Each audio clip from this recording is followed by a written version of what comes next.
After Earth RPG, a game that has been written and created by myself. My name is Scott, I'm still showing aka. you on the starting screen, though. You might need to change That's a good screen. point. Thank you so much. Now you see us all. Thank you so much. Appreciate that, Ryan. Yeah. uh, again, we're playing Horizons Unknown After Earth RPG, a game that has been written and created by myself. My name is Scott, aka Mr. Shogi. Sorry we're a little bit late here this evening, but we're ready to just kind of jump right in here. We do have our wonderful cast here. We have Ryan, aka Ran118. How you doing this evening, good sir? I'm doing great, ready to not die. Excellent. I like to hear it. Of course, we have my very good friend here, Mike, aka Voldo. How are you doing, good sir? I'm doing great, doing great. Excellent. Hey, my headphones just died on me, so if you hear volume coming in too loud, let me know. It's me. Okay. Just make sure to turn yourself down a little bit if you could. I have Yeah. another very, very, very good friend here, of course, playing Gideon, aka the Old Sarge. Roger Teeth. How are you doing, good sir? Hello, everyone. Yeah, doing good. Hope everyone's doing great. Excellent. And of course, as you guys all know, I've said this a million times, my brother from another mother here playing Dr. Ace Mars. Shane, how you doing? I'm doing well. Excellent. We see that Ready to get off this crazy train. Oh no. Crazy This train maintains. It stays the course. It's so primitive. I don't know how to operate it. train. Well, excellent. We want to thank everybody who's hanging out with us this evening. If you ever want to get caught up on the previous episodes, go ahead and just click the link below to the YouTube where you can see these awesome gentlemen, as well as many other episodes from previous seasons. We are here with episode number 38 this evening. This one is called How Fast Can a Shuddering Moth Fly? As you remember last week, if you all tuned in, we did our small group of adventurers went deep into the tunnels and encountered, at least for Rev, some unwanted friends that he had run into previously in earlier seasons. If you guys want to check that out, go ahead and check out season 1. Hey, how are you doing, Pie Boy? Thanks so much, good sir, for hanging out with us this evening. Where they were attacked by legions and legions, it seems to be filled with these hollowed ones, these genetic mutation hybrid of humanoids and alien DNA spliced together. And that, for anyone who doesn't know, the hollow ones are albino white creatures with elongated hands, fingers, and legs, standing right around 7 feet. They're bipedal as well as quadruped, extremely fast, can enable to climb up sides of walls, and extremely cannibalistic. So they're pretty much out for flesh, in case you guys are wondering, and they have yellow, kind of like glazed over, clouded over eyes. For the most part, they work on sound and vibrations and smell, and don't seem to see too well in any kind of bright light environments. Either or, we got the group to find the shutter moth, which was about a few miles down into the caves. They ran, taking on a small band, blowing them up, running away, blowing more up, running away, and blowing more up before they were able to get to the shutter moth, where the good doctor is at the helm, and got the shutter moth going, with still a legion coming behind them, and now seems to be jumping on top of the shutter moth itself, as they now speed recklessly down the monorail track.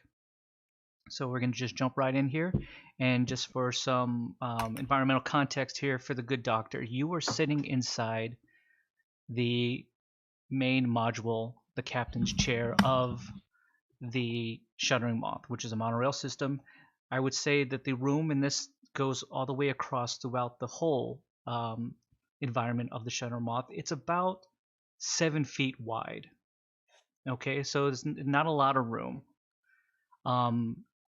Probably the good doctor or maybe Rand could lay down across, or even Volda lay down across and almost cover the entire floor. It's only about 8 feet high, so it's relatively small and compact. It does have 3 cabins. The back cabin is the only one that actually has a entry door in to the moth at this point. The door has been completely ripped off, and it is open. And when we last left, there was 2 or 3 trying to hold on and grab on to this now speeding monorail, trying to get inside. Rev, as long as Voldo, Sinjin, and Sarge move themselves into the second cabin and close that door, sealing themselves off from cabin number 2 and cabin number 3. There's one more cabin up between cabin number 2 and the drivers, where the good doctor is.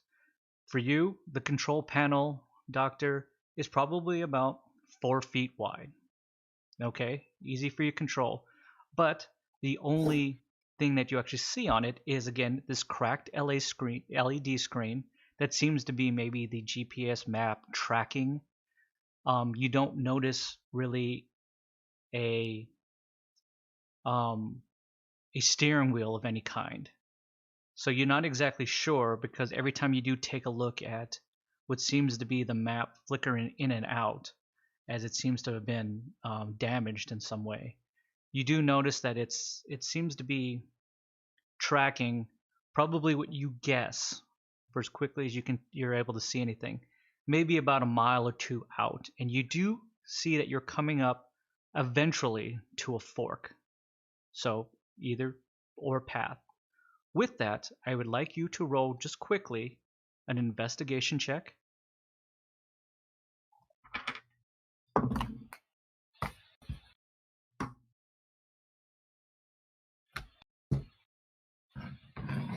Jesus. 18. 18? Okay. Couldn't tell if it was a 6. Go ahead and roll intellect, but roll it blessed. So whatever you roll, plus 5.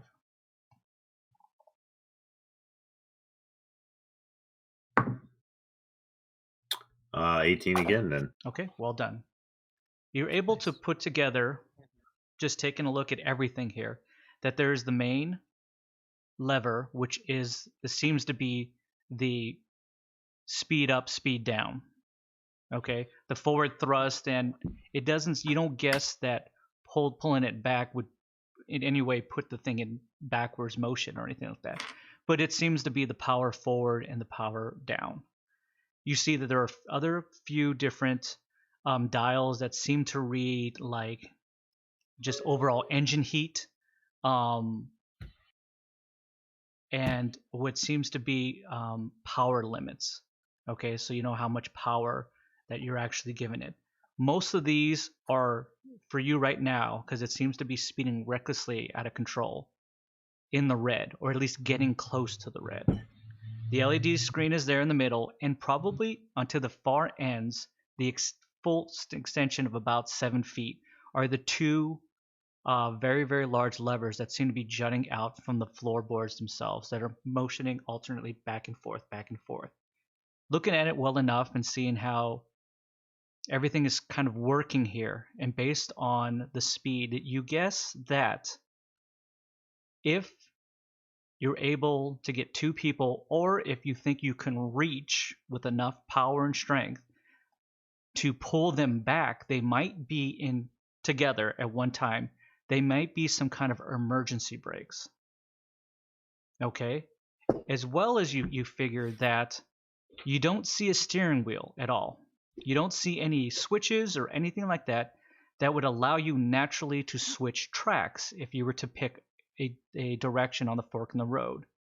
Based on that, again, you would think if you pulled hard enough at one time on one of those levers to one side or the other, it would move whichever track position that is sitting underneath the monorail to snap it to go right or to go left. So it could be ways to steer as well. Okay? It seems to be very, very, again, this is low tech.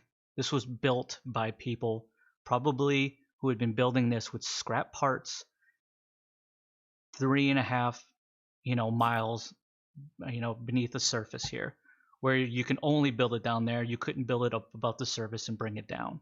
So they put together whatever they could in order to kind of make this happen. So holding the right side lever might be able to snap the bracket to allow you to take the right fork, To snap the left one might allow you to take the left fork. To snap them both back down in succession might be some kind of emergency power break in case you were not able to slow it down. This is the information that you think that makes most sense to you based on your time sitting in there and the investigation that you have been able to pull up. You do notice that because it's now speeding recklessly, that there's probably some shorts somewhere in the compartment itself. Could be damage from anything in anyone. Maybe it's the very reason why the shutter moth was sitting there by itself in the middle of an empty tunnel. Maybe it broken down and whoever was riding it merely abandoned it because it was not working correctly. Or it could be the hollow ones have been going through those caves themselves and they could have gotten in there and damaged it. You don't really know. But if you were able to find these possible shorts and repair them, even though time right now doesn't seem to be on your side, maybe you would have more control.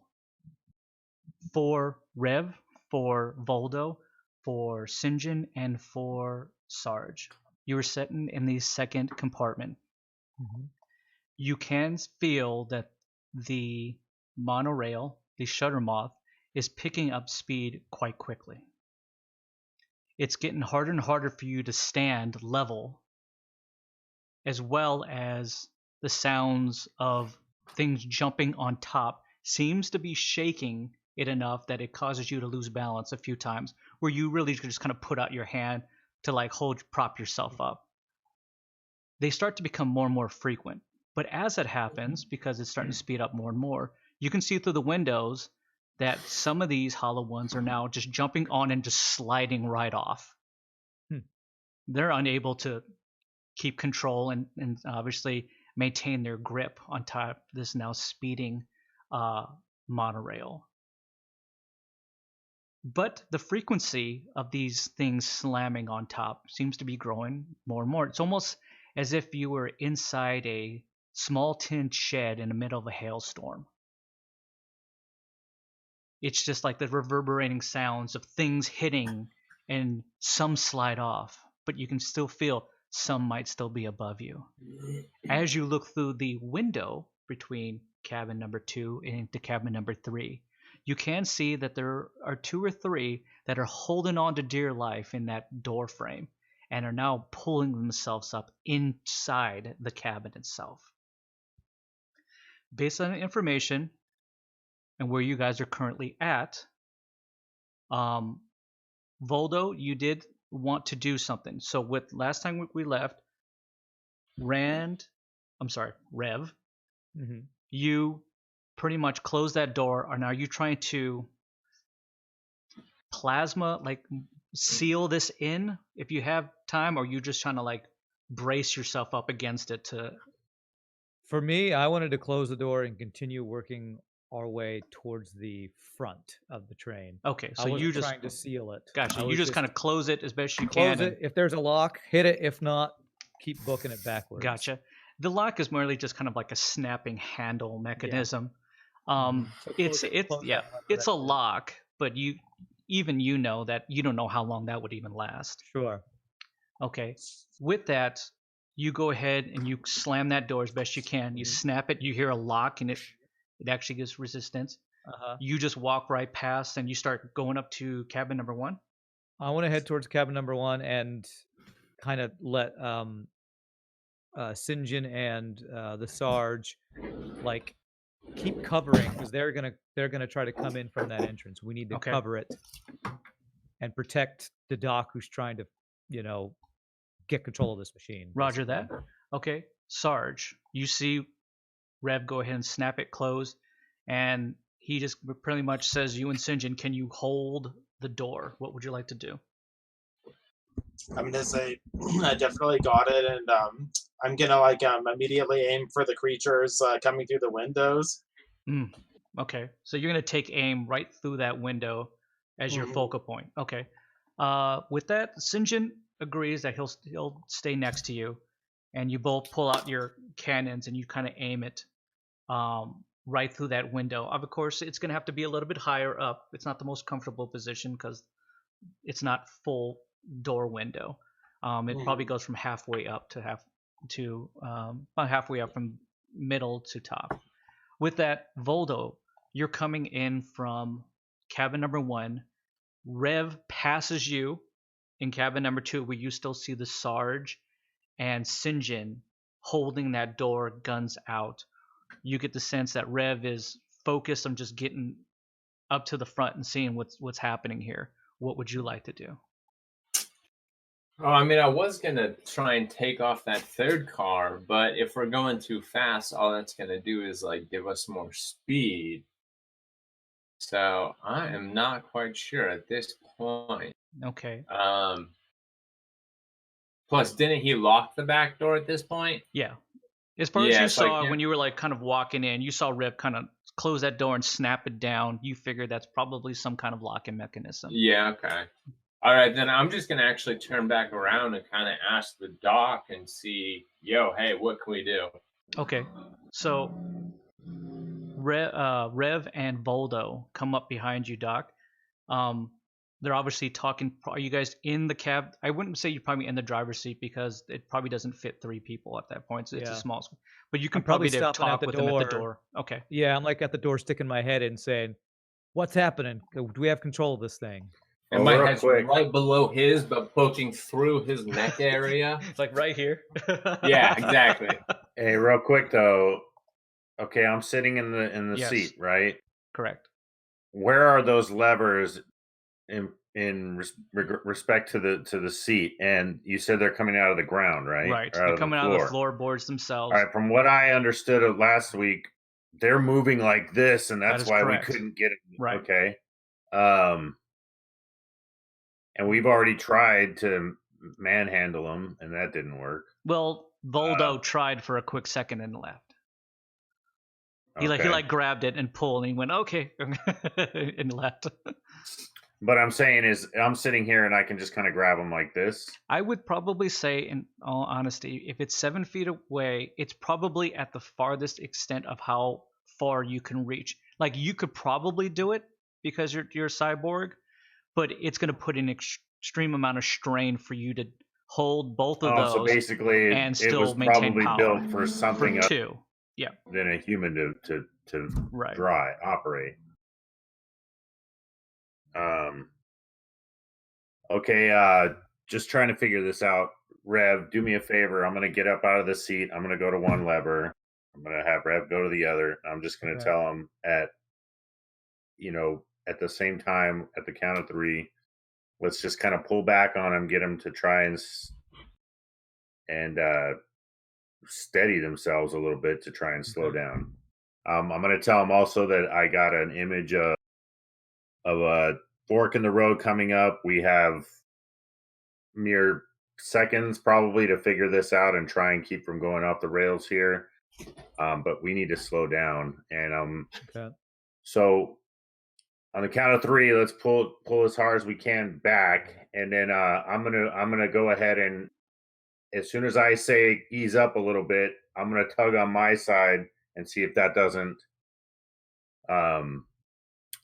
manipulate the direction of the cart when we get to the fork. Okay, so you're on the right side or the left side? Which one? I'm on the left side. Okay, so and my intention is to go left. Okay, no problem. I will go to the right lever and kind of, if it's moving, I'm going to tell you on 3, 1, 2, 3, and we're just going to put all of our strength into it to just to try and slow down, number 1. And then as soon as I say, because I'm keeping an eye on what's coming up, and I know that we're close, as soon as I say kind of let up a little bit, let up, and then I'm just going to pull harder on my end to see if we can go to the left. Gotcha. Okay, based on that information from a GM to you guys situation, since Voldo is the one guy who's watching this, you guess, Voldo, maybe you should tell the rest to brace themselves in case of, if you guys are going that fast, any quick jutting or anything like that could cause mass hysteria and damage. Yeah, I was about to just say I'm going to strap myself in somewhere. Sure.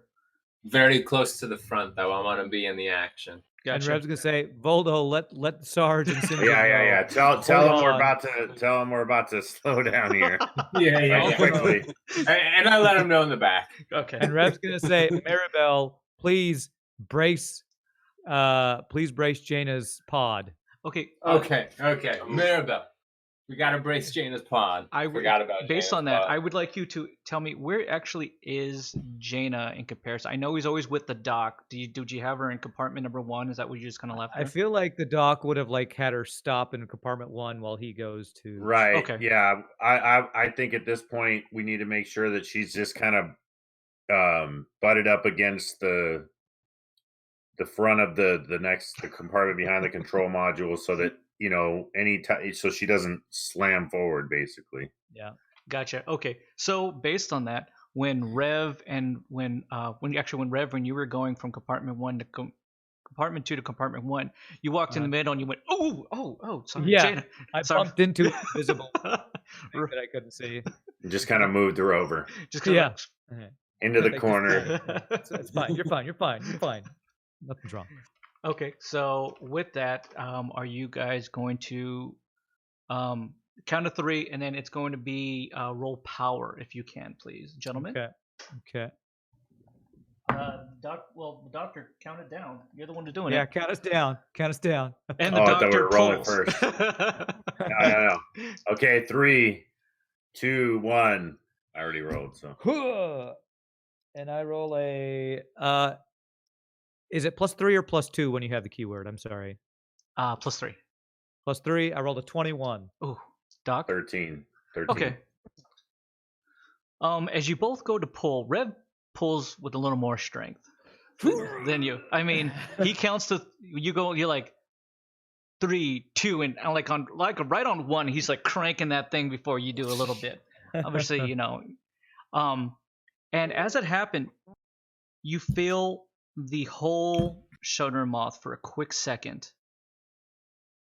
almost like fold into itself a little bit, as you can hear the screeching of some kind of emergency brake that is just being grinded underneath.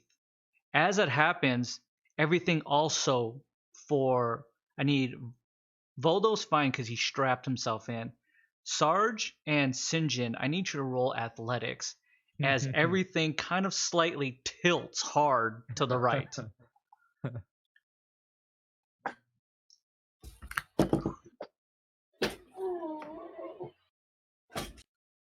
Would you roll, Sarge? I got a 1. Okay. As everything kind of like just it just almost bends and folds in, like the structural integrity just gets warped for a quick second, as it just kind of like everything stops and then continues to keep going and then juts to one side, as the Sarge, who's much heavier than Sinjin, and Sinjin rolled garbage as well, both get slammed up into this right side of the wall. Sinjin being smashed because of the goods of the Sarge as well. Oh. Sinjin takes 4 points. Yep. Of just a little face plant damage, which unfortunately starts to crack the window as well. Oh. Sarge, you take 2 points of a little concussive damage as you kind of slam into the side of Sinjin, and you kind of slap yourself with your own little ion cannon as you kind of use it to brace yourself. I want you to roll. I just want you to roll a d20, Sarge, if you could. Oh, okay. Just a random d20. Okay, 15. 15. When you do slam into him, you feel like your trigger finger just slips off the gun, but you maintain it in order not to like friendly fire and blow out the windows of this. So he's no Marvin, is what you're saying. He is no Marvin. He has he has trigger discipline. Voldo, you feel it, and even though you've strapped yourself in pretty well, it's it's like that free fall feeling with your stomach kind of just goes roll a little bit. My hands are up in the air right now. Just like just like because it just doesn't feel good as you kind of like you strap yourself in just super tight, and that feeling of just all your body mass just being shoved to one side is not a welcoming feeling. It does slow down as you guys maintain the hold. It's not slowing down like immensely, but it is tilting hard to the right a little bit. Doc, immediately you get a sense of this as you're kind of holding on to this thing as well, as you kind of feel yourself give a little bit. You can see Rev's really got this thing just pinned down to the back. What do you want to do? It does work like an emergency brake. It does feel like it moves whatever bracing unit that is underneath to go one way or another, ever so slightly. I'm gonna say, all right, I guess we're going right, Rev. Let's do this. And then because it's got to be coming up at this point, right? Okay. Do you want to take a look really quick at that screen? I mean, if I can, yeah. Yeah, you can probably like lean over a little bit. It's starting to flicker. If Rev is pumping the brake at this point, I don't want to try and recompensate and like because it's already feeling like it's leaning. Right, I don't want to try and get it back to where it's going left. Well, you're because I just chose left for the hell of it. Sure. I didn't. Okay. Really... What were you gonna say, Valdo? Oh, I was just gonna say, yeah. If one brake seems to be working better, like I could jump on the second brake to help pull it, see if it helps even it out. Or then you would have to jump on top of the doc who's already holding it. Yeah. But he's kind of like he's not trying to overcompensate and just like if he's just gonna leave it. Yeah, he doesn't necessarily know if it just came down to brute strength. Rev was stronger today in this thing. Well, but he doesn't.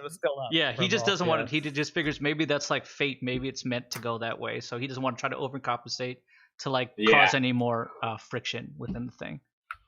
All right. For sure, I kind of feel like it's slowed down enough to keep us from derailing when we hit the turn. You get a sense that, if anything, that these might be able to compensate if you can't figure out the short. Obviously, that these might be a backup that you might be able to mitigate a little bit. Do you get the sense that even as much as you pulled back on it, that this wasn't meant to like emergency brake speeding, but it could help at least to mitigate that speed that you might be able to navigate and not derail too much. So okay, since I'm still just sitting, then could I take a look around real quick for that short? I forgot all about that thing. Could I do a quick investigation? Yeah, if you want to go ahead and make a quick investigation, go right ahead. Take a look. Okay, so I got 13. Okay. You can hear like the buzzing of something shorting out, but you can't actually visibly see anything. You can also kind of feel as well as anyone, because you're sitting in that next compartment, that you can feel, weirdly enough, just like the energy that is pulsing through this, that is coming from the back into the front, that this thing is like turbocharged, if not controlled. You get a sense that obviously, again, you can hear like these cheap wiring. You can just feel the buzzing, the electromagnetic buzzing that is going through this. You guess there's not a lot of shielding that's in here. How to pinpoint exactly where this short might be would probably take a little bit more investigation, though. Okay. But you get a sense that the energy is just flowing and buzzing up and down this thing. All right. You take a look, Doc, and it flashes a few times and it like fizzles out and comes back, and you can see that you're starting to come up on that fork. It's either right or left. You decide that you're going to pop it right and just kind of ride out where Rev's going, just naturally with that. Is that correct? Right. I'm going to tell him to put a little more mustard into the pulling, because I feel like I don't know if it's doing what it's supposed to do to get us to go that way. Okay. I'm just going to kind of maintain the pressure I have. Gotcha. Maybe ease up just a little bit. Okay, not a problem. That sounds good. With that one, you see that it starts to the screen itself starts to shrink down as you kind of get closer and closer. It kind of zooms in perfectly on that fork. You see that it pops up on the screen and then disappears and pops up on the screen. Some kind of like overlay view of the monorail system itself. And you see that it's stating that braces locked right before it disappears again and kind of fizzes out. As it starts to come up onto this fork, it's coming up super quick, but you've slowed it down enough that you don't derail and you take that hard fork. As that happens, though, you start to tilt a little bit left just because of force. Yeah, because of centrifugal force and speed, but you are able to make that first fork. We're on two wheels right now, kind of thing. You can, yeah. Again, you can, especially you, Doc. You really get a sense that like the metal and the structural integrity is just flexing really hard until unless you can be able to slow this down a little bit. Maybe the emergency brakes are enough to just make sure you don't derail, but you don't know how long this monorail is going to hold together if it continues to happen to make these adjustments here. So you do take the first fork right. Is Rev close enough to see the actual, basically the throttle thing there? It's in the middle. So if you're off to the right-hand side, it's sitting between you and the Doc who's on the left-hand side. Is it like full forward right now? No, he actually tried to pull it back some. So I'd probably say right in the middle somewhere. Okay. As that happens, Voldo, you immediately hear a slam, a hard slam right next to you on the outside of, I guess, are you on the right or the left-hand side of the compartment itself? I guess we'll go with the left-hand side behind the dock. Okay, that's fine. Then across from you on the side that Rev would have been on, the window, as you can kind of see, just the outside, which isn't much, this cavernous tunnel that is underneath, just completely gets blotted out and blacked out by something that has just leapt right on top. And is now, you can see the roof start to cave in as you hear this pounding and pounding coming from it. Rev, yes. It almost shakes you and snaps you off of it for a quick second, but you kind of hold on. You don't know what it was. You just figured it might have been the monorail setting itself back. Mm-hmm. But you start to hear this slamming on top of it. Part of your window that you can see off to the right-hand side, you see a big, gigantic white hand slap itself right on the side. Oh, Doc, man. across, when you see Rev holding on tight, you see this big slapping white hand now sitting on top of his side window as well. Well, all right. I say let go of the brakes. Oh, sorry. Sinjin and Sarge, you see the whole thing. You see a white monstrosity climbing and just holding on for dear life on top, on the side of the monorail, climbing its way up to the top. So is it on the first monorail, the second monorail? It's on your cab. It's in your cabin. You're in cabin number 1. They're in cabin number 2. So they can actually see down and see through the windows. Okay, so I got a bad idea, guys. So let's all get to the second train, and then let's blow this first one off so that this thing just continues down the track attacking this train. That's what I got. Rev and the Doc, make awareness checks to see, because you guys are doing so much. Do you hear this? See if we can hear him. 8. I have that's a 18 for me. Okay. Rev hears this, but is just like, he's so staring at this gigantic hand that has just appeared right next to him. And he's doing so much to kind of hold on. you are able to hear it. Doc pays you no mind. He does not hear anything. Is this something different than what we've been dealing with? So Sarge, This is much bigger. for you, you just see a whited out, blacked out thing that is like completely covering the window. For Sarge and for Sinjin, what they see is essentially one of the things that has been running after you in the cave, just 2 times larger, like a hulking monstrosity. Yeah, Rev sees a hand that is bigger than the hands that he's been. Yeah, it's almost the size. It's bigger than the size of your head. Yeah. Well, if Rev hears Voldo, he's gonna say, "You want to stop and be stuck out here with these things? It's a terrible idea." Worst case scenario, we roll backwards. Rev is totally against this plan because when they're stuck in this tunnel where he's just seen a giant, like, just armada of these things coming. He does not want to be stuck in this tunnel. Fair enough. Unfortunately, Sarge and Sinjin don't hear. They're just they're too far down, and they're both smashed up against the window.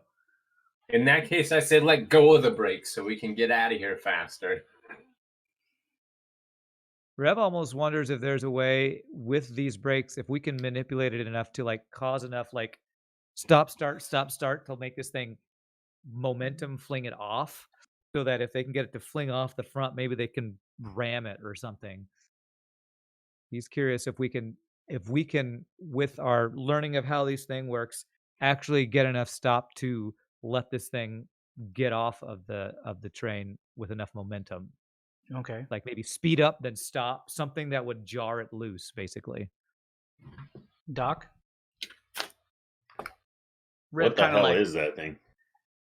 It is the granddaddy of all. Yeah. Looks like we got a baby Huey version of things. Rev has seen alphas back in the early tunnels. Rev, this is bigger than any of the alphas you've ever seen. Bigger than an alpha. So he's only seen you the saying beta. Yeah, so you saying the granddaddy is completely just you saying this is a big mofo. We saw the alpha. I've seen the alpha. This is the omega. There we go. This is the omega hallowed one. He's so epsilon right now. Yeah, so he essentially tells you, Doc, that this is a granddaddy of those things that are out there. We gotta get somebody on this guy. What do you got, Rev? Is there anyone out there is there an open window, a broken window, something they can try and poke out and fire at him or something? I don't know how else we're gonna attack this thing. If we open on windows, top of the first thing, he's on the top of the first compartment that you're in. Yeah. So I mean, we could theoretically just start stabbing and shooting up into the ceiling. Theoretically, yes. Yeah, we could do that. I feel like if we open windows, we're actually opening ways for these hollowed ones to get into the train. Yeah. If they're already trying to beat their way through the solid metal of this thing. So Rev's all about using the momentum of this train to try to shake it loose is basically his idea. Let's do it. Sarge, unfortunately you're not there to hear this back and forth. What does your Super Sarge senses tell you? Well, like based on if I'm like seeing the creature right now. Yeah, you like see this huge, just white body now trying to climb on top. Okay, I'm just gonna like yell to them, like to the first car. You can sidekick. I don't. You guys keep forgetting. Oh, okay. Yeah, I'll do this sidekick, and I'll just say there's something out there. It's huge, and like we may have problems. Okay, so do you send it to the 3 guys up front? Oh yeah, I immediately respond back. No shit. Yeah. You immediately get that from you really get that from Voldo, who's a quick typer. Doc and Rev get it, and they're just kind of like, "Oh, that's right." Like, the Doc's all the way back. I mean, Sarge is all the way back there. He's not here with this conversation. Thanks for the heads up. As that happens, as you hear like you go, thanks for the heads up, that hand now starts to slam and it starts to crack that side window. Well, Rev would like to shout to the doc, I think we let go of the brake, build up speed, and then jam it, stop again, like in spurts. All I right, think we need let's to do shake it. this thing loose. Okay. With that, Voldo, you strap yourself in a little bit tighter this time because you Oh hear yeah, that. I strap in. I'm grabbing in. I also pull my sword out though because I want to be ready for this fucker. Somebody Are you give. pulling out the sword of Yeah. the sword? Yeah. Oh, not the sword, just Okay. my regular ethereal sword. Gotcha. Somebody Okay, give fine. Sergeant St. John a heads up. I'll yell somehow. into the sidekick. I'm not about since he to just go gave us a blood heads rage up. right now. Okay. Yeah, do the voice to text on the Yeah, sidekick. I'll say, Sarge, St. John, hold on. We're about to get even bumpier. Okay. And I'd say get weapons ready, boys.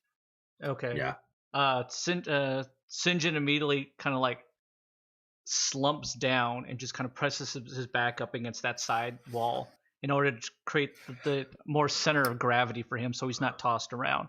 Sarge, what do you do when you get this? Okay, I'm gonna try to like brace myself on one of the seats. Okay. There, if there's a seat there, and then yeah, I'm also gonna make sure my weapon is at the ready. Okay. I want you to go ahead and roll awareness, Sarge, if you could. Oh. Okay, I got a 5. Okay. Voldo, roll awareness if you could. 16. Okay. Sarge, you kind of slink down and try to, again, create a lower center of gravity. Voldo, you can see obviously down there and you see St. John drop below and St. John and Sarge. But you can also see through the window into the next window that 3 of those hollow ones have now made it outside the window to the cabin. Sarge, you're just like, you heard Rev and you slide down. St. John immediately starts to pull up his gun and St. John fires at the window. So are they climbing in from the front of the cabin or from the back? The 3 that were in the back cabin have now made their way inside the cabin and are now going to start attacking that door between cabin number 2 and cabin 3. All right. Well, if I'm seeing it, I'm going to text him and let him know just to get to the front of the bus or Okay. monorail. As you do that, because St. John reacts after you guys, are you going to do a 3, 2, 1 pull again? Or I'm sorry, 3, 2, 1 let go at the same time kind of thing? Yeah, I think that could. I'll say on your call, Doc. Okay. All right, we're gonna let go in 3, 2, 1. Okay. Immediately as that happens, the thing just takes off again. It starts to speed recklessly again out of control. You can see that hand that was slammed up on the side now kind of like slide back as it's trying to like hold. Uh-huh. As that happens, Voldo, that blacked out window starts to slide a little bit out to the side, and you kind of see this big white mass start to move across. Ooh. Can I do something while this is happening? It's not your turn yet. Okay. Doc, you immediately go to start to check the gauges and such, and you start to see that this thing is, if there's a short in this throttle, it's a bad one. You're starting to like really get into the red of just overall energy power that is being distributed into the engines, as well as just the heat that is being created as well. It's starting to get dangerous. You probably think, just based on pure calculations, because you are a smart individual, roll a quick investigation. I'm sorry, roll a quick intellect if you could, with blessing. So that means +5. You know what? I have +5 written next to it. Okay, Already. then just roll it with the +5 then. 9. It takes you a little bit longer to do those calculations that you were hoping for. Unfortunately, 99%, essentially 98% of him is all completely state of the art. But there's still that 2% that is still a human brain that still needs a little bit more time and like carry that one. You figure you're not exactly sure, but it could hold out for 5 seconds. It could hold out for 30 seconds. You don't know at this pace before you're going to have to try to figure out a way, again, to start to slow it down if possible. You do kind of, again, check to see if there's any upcoming forks, and you don't see any. So it looks like you might have a little bit of a straight shot here, at least for a bit. So it gives you a little bit of breathing room. So you're not looking at any possible derailings within the next minute or two here. Well, I'm going to try again real quick just to pull back on that throttle and see if anything happens. Okay. See if I could just get it all the way down and if, you know, see if that takes a little bit of the edge off. Then I'm going to just, if that doesn't work, I'm going to tell Rev, are you ready to try this again? We're going to try and slow, you know, do your plan, whatever your plan was. Well, if Rev is not holding on to this thing for a second, is there any possible chance that he can use his engineering skill and either a data link or the data jack that he has to plug in anywhere here to see if there's any way he can get a diagnostic on Go ahead and roll a quick investigation. Investigation, okay. Again, as you guys let go, those things are starting to go alternating back and forth again. Investigation is a 17. You figure that if there's any kind of data jack that you don't really see it here, it's going to be like hardwiring this thing. You have to get underneath the paneling and see if you can do anything. Okay, so it's not something I can quickly plug into then. Okay. All right. Well, with that, I'm going to say, all right, Doc. Yeah, on your call. I'll be ready to try to hard stop this thing to see if we can shake this thing loose. All right, I'm on. Before they do that, go ahead, Voldo. I'm going to shove my sword right outside next to me. Through that side? The side paneling? So that way, if it slides back again, it starts slicing into it. Sure. No, that's not bad. As you go to do it, he just goes. Wait, you're gonna put it. He's trying to create like a brace that because it slid past him. If it ends up sliding back, it's gonna run into his sword. Yeah. Okay. Yeah. He just created a nice little stopper. He's like, "You shall not go any farther without getting hurt." At least Rev on one. 3, 2, 1, and just give it all the strength you possibly can as quickly as you can to just stop these levers and bring them back. So go for it again. Your roll strength, okay? Absolutely. Roll power. 3, 2, 1. Oh gosh, my power is not up to it. I used it all up last time, so that is a 5. Ooh. I rolled a 22. Oh jeez. So as you guys go to both grab it, you grab it, Doc, and you immediately just snap it back on your count. Rev goes to grab it and his hand slips off of it. So when you pull back, his is still rocking before he can try to grab it again. I need you to roll just a quick athletics check. Rev, okay. Whew. Athletics I got. So that's a 22. Okay. With that, everything snaps to your left, Doc. And it snaps so hard that it starts to derail.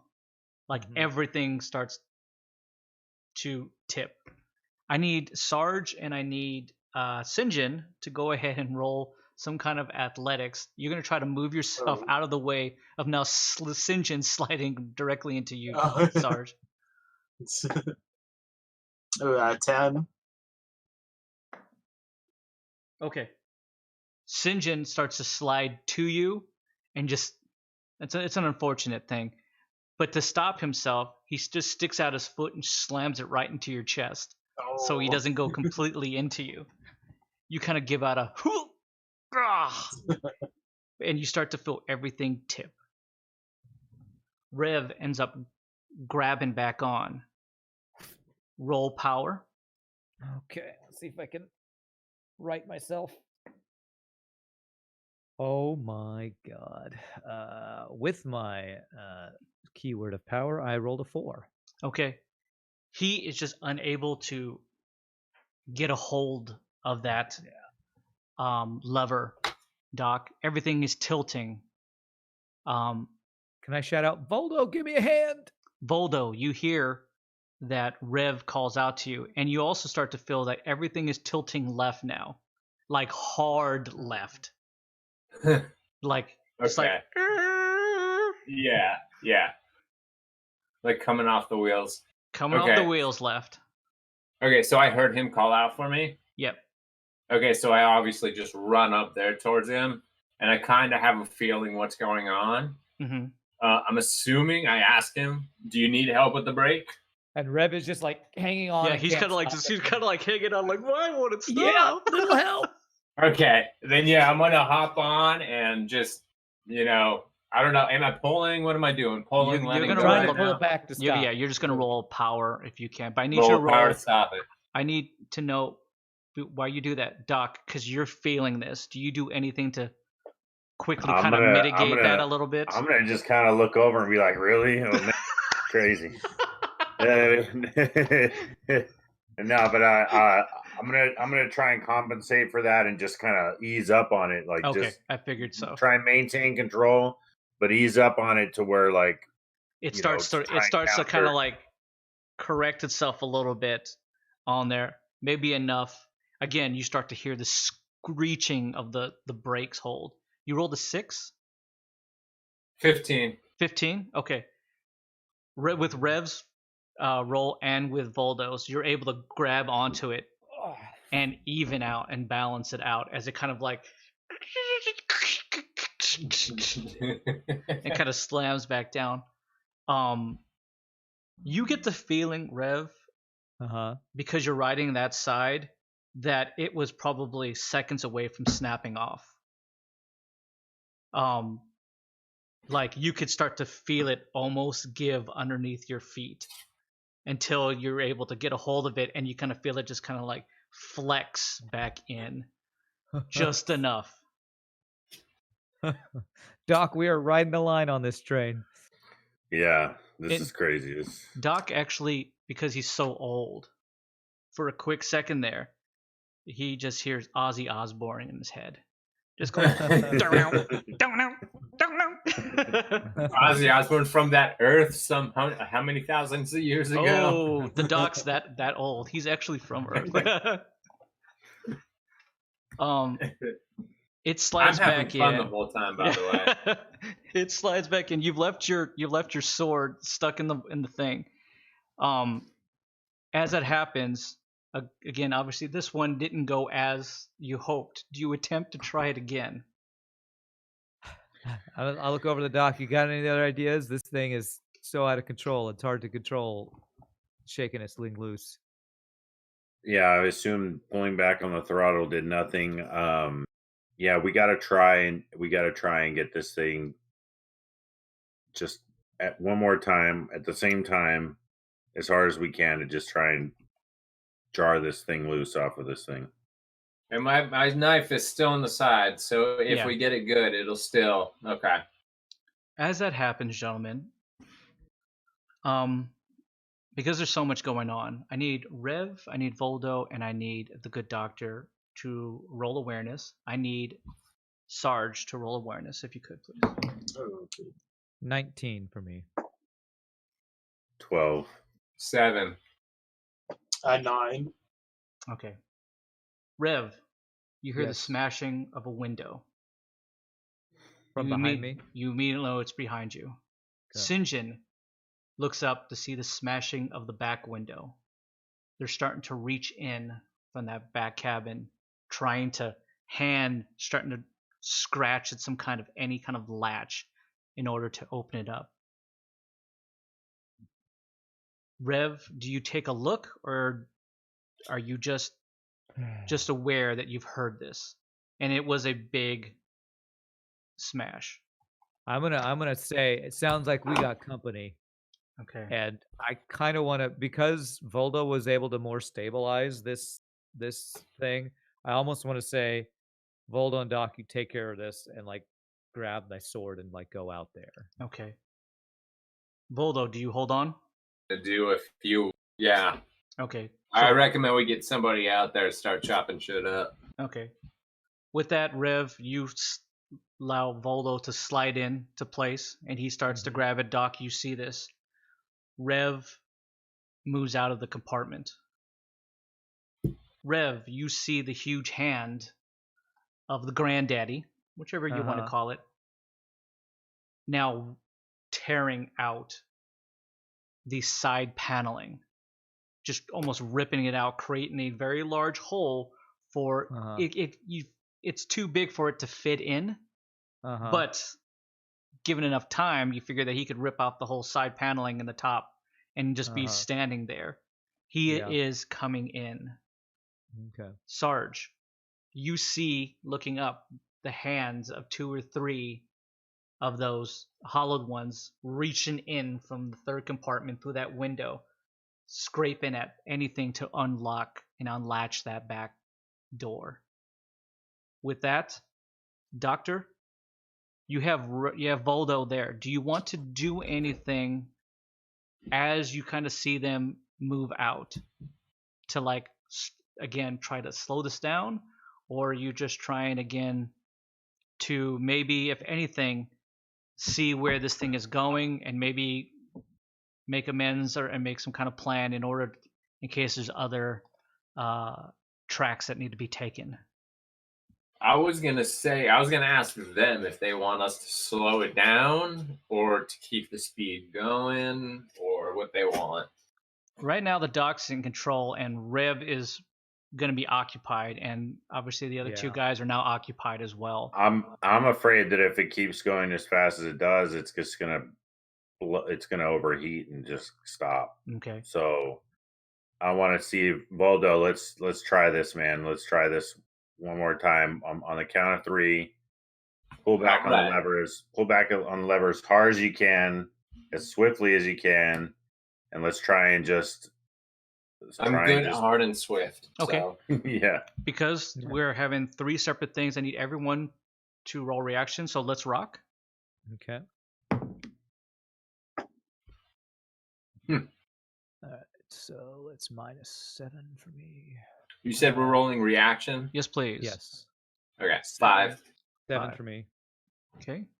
5 as well. Ooh, nice. Ooh. What do you got, Sarge? Oh, I'm 11. 11? Okay. Ooh, St. John rolls a 3.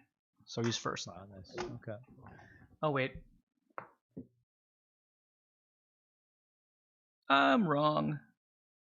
I called him something else, but I like the granddaddy that Rev called him, so I'm going to call him G-Daddy. G-Daddy hollowed one. G-Daddy rolled a 2. Ooh. G-Daddy's going to go first. G-Dab's up in the house. Rev, now that you're kind of face to face with this thing, it is essentially 2 times the size of an alpha. Oh my gosh. Okay. This one looks hyper aggressive. The other ones look super aggressive. This one is like just foaming at the mouth aggressive. Mm-hmm. He's carrying what looks to be like a pretty big bat or a pipe, but it's warped and wrapped with some kind of energy source. And it's like just electrodes just snapping off of it. You initially take a look at it and you think to yourself, my God, that's one big like stun baton. Oh my God. That's probably putting out more wattage than any stun baton that you've ever seen in order for this guy to be handling that. And you figure that one shot will probably drop you in an instant. Gosh, okay. Okay? It's actually really well made though. So if anything, you think this weapon wasn't just like made out of some kind of like random parts. This was primarily made specifically for this guy. Okay. In order he's for been it to be the bashing sign. at the side And with he's his been hands, right? yeah, but in order to kind of get in, he's been bashing the top in order to With break that it weapon? open. Yes, in order to Okay. get it out. Okay. That's a little bit of what that electricity Voldo that you were hearing kind of shooting through everything. Because of that hitting on it, it's almost like just like a superconductor that he's just hitting it and creating this just spark of energy that's just going through the rail itself. Could be lending a little bit of extra juice every time that he hits as well. You see him face to face. He sees you face to face. His eyes are covered in goggles, though. Huh. And they look a little bit like your goggles. Enough that you could probably think that, well, it probably helps mitigate that vision issue that he has. Okay. So flash bangs or anything like that probably won't affect him too much. Okay. Just based on observation. Sure. He takes one look at you and he starts to like take his stun baton and he wedges it in the gap in order to kind of pull himself, give him a little bit of grip, and he reaches in to go ahead and try to attack you. Okay. Where is this happening? Then right behind you in the next compartment. Yeah, Doc, you hear this compartment. and there's, I don't know if there's a little bit of you that wants to look back to kind of see this massacre, or are you just I definitely am. or you just want to like Are you talking about the gap between the very front control module and the first cart?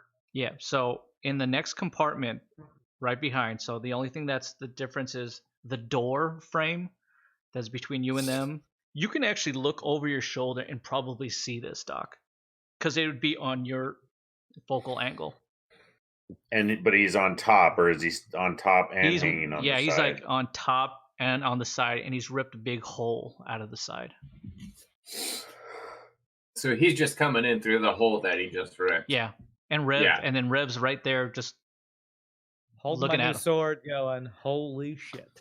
Isn't Sarge in the second tank as well? Sarge and Sinjin. Yeah. With that, the G Daddy does get to go first. Uh-huh. So G Daddy is going to try to just grab and restrain you. Okay. Okay?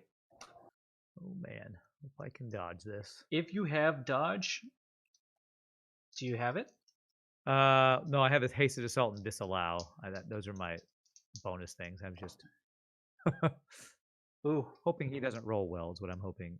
I rolled a 6, 5, and 5.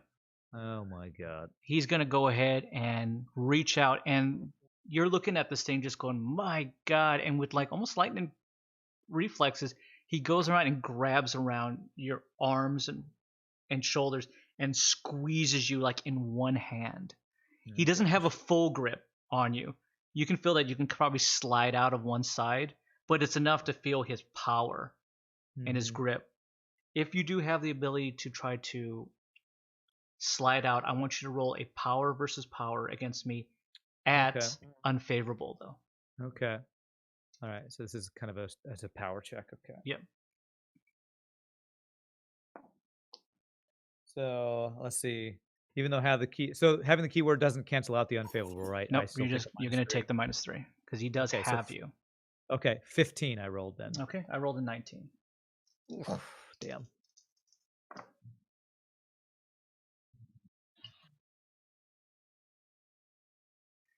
You take 21 points of crushing damage. Does my armor protect me at all from that? You always get to be able to take and mitigate sometimes some of you that. say it cancels out, but this one, because you're not completely restrained by him and you can slide out a little bit, I'm going to allow you to eat some mitigate of it. Yeah. Okay, still that's like. If he had full grip, I would probably say no. He's just going to squeeze the life out of you. Okay, so you said 21, right? 21. Okay. Do you let out a scream of pain? I grit my teeth. Oh, because I do not want to show any weakness towards this thing. Understood. Okay. He's going to try to maintain the grip as his second. Okay. Oh, I am so close to 666, Rev. Oh So my close. God. He maintains the grip. I like you to roll the power versus power against me. This time, you're not at unfavorable Okay. because you do have now. You can feel that you can slide if possible. I've braced myself Yeah. a bit. I guess I don't have favorable for my keyword either. No, correct? you're just Okay. straight. Gotcha. 17. 18. Oh, what the hell? Come on. I'm rolling so well and I'm getting wrecked here. You take 24 points of crushing damage. Oof. Christ. Okay. -6 would be 18. So this thing's got a hold of him? Is that what you're saying? Yep. And he's doing this with one hand. Yep. And he's got his very long baton kind of wedged in between the two openings in order to hold himself in there.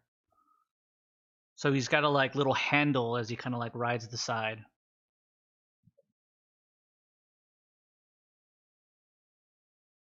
Jesus. And we're just watching this happen? Or well, yeah, you guys are gonna you're still... mitigating the thing. Okay, with Right. that, it's going to be St. John's turn. Rev, you hear gunfire break out as he's high holding you.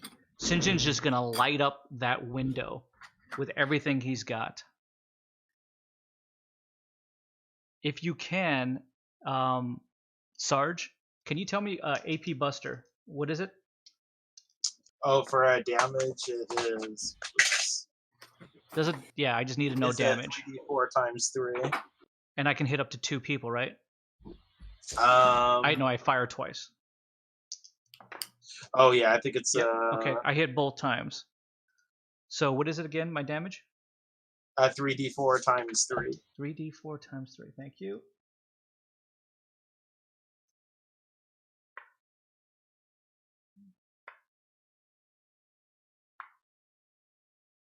Nine times 3 is 27.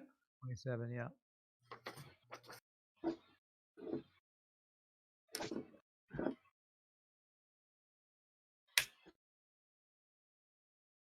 Okay.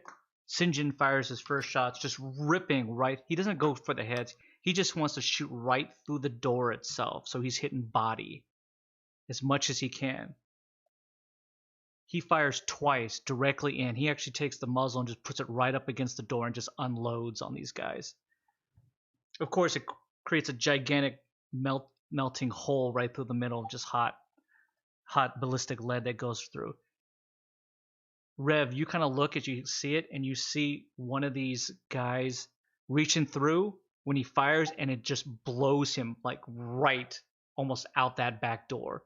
Like it didn't see it coming. The concussive force of his firing concentrated just shot him like a rocket as he kind of slides and disappears. You don't know if he's gone outside or anything, but he's not in that window.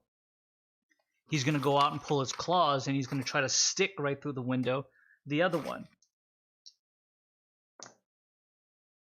And he hits. What's your claw damage? Sarge, claw damage? Oh, claw damage. It is.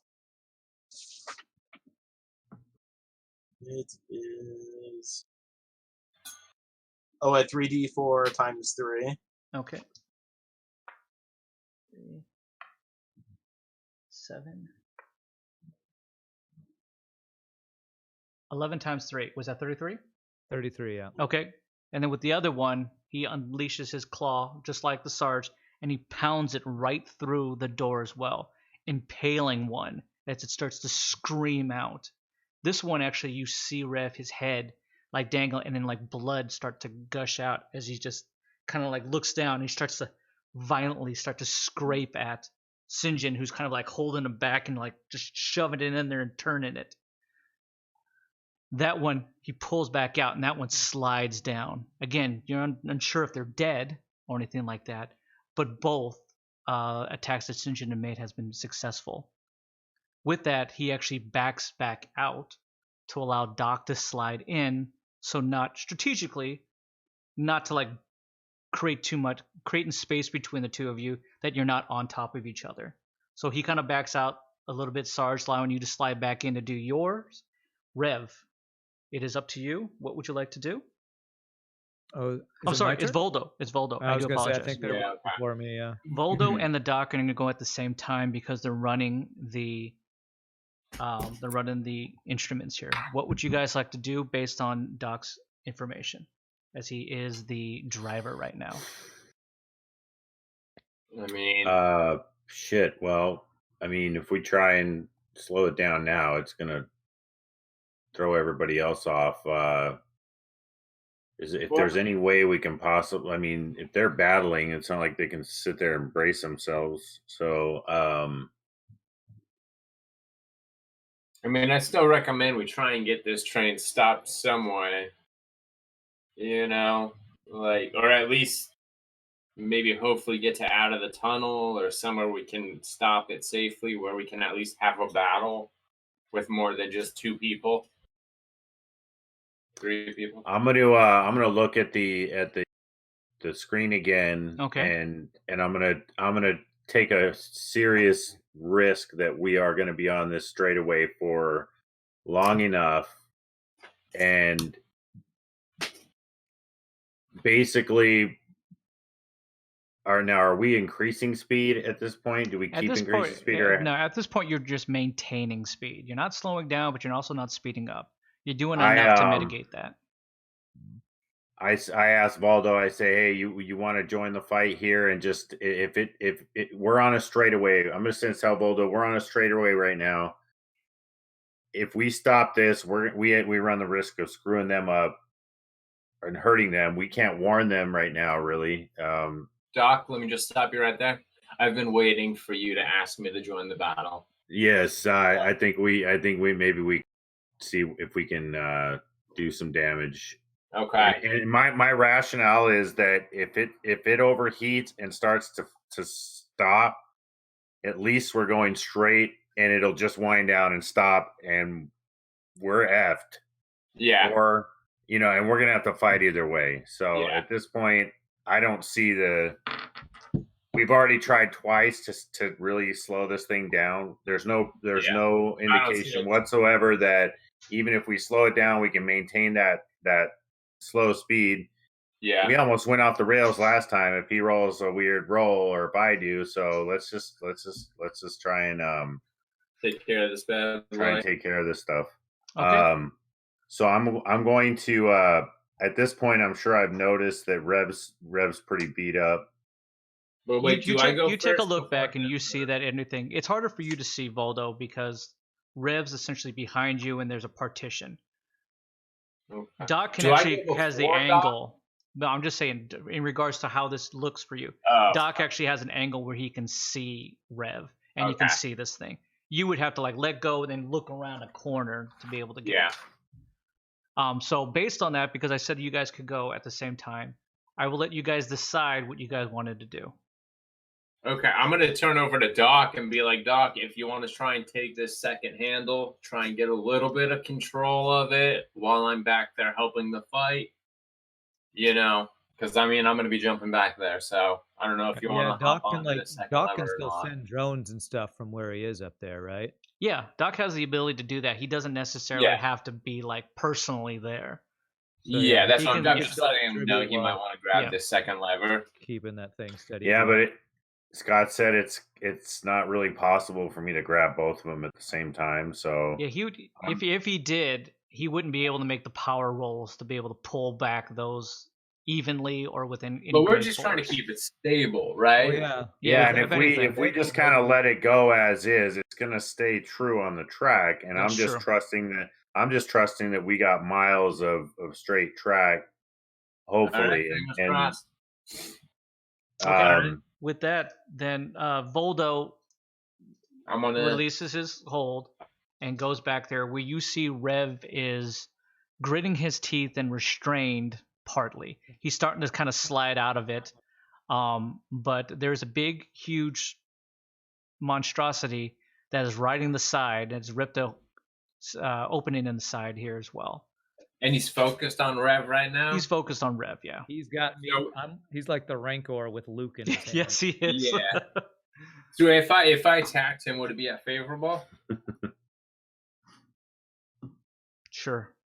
Okay, cool. In that case, I'm going to take a risk again, guys. We're going to do matter of death. So if I roll a 1 or a 2, we're all going into the void except me. Oh my god. So let's see what happens. Go ahead. First, you roll to see if you hit. Okay, first, 6. Cool. Okay, so you hit. So now roll to see what you do. Okay, so, oh wait, what am I rolling? That's just D6 again. Oh, dude, number 6, that's a decapitate. That motherfucker's dead. What is the damage if he's not? Because he's elite. Yeah. He's 2d10 times 3. Okay. Then go ahead and roll 2d10 times 3.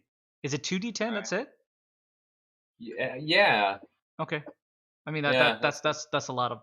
That's actually my upgraded version of it. I mean, if you hit it. Okay, that's so a big hit. okay, so 7 and a 10. So 17 times 31. Is that what it is? 17 times 2 would be 34. Wait, 24. So, wait, no. 31. 17 times 3 equals I'm 51. Like, yeah, 51.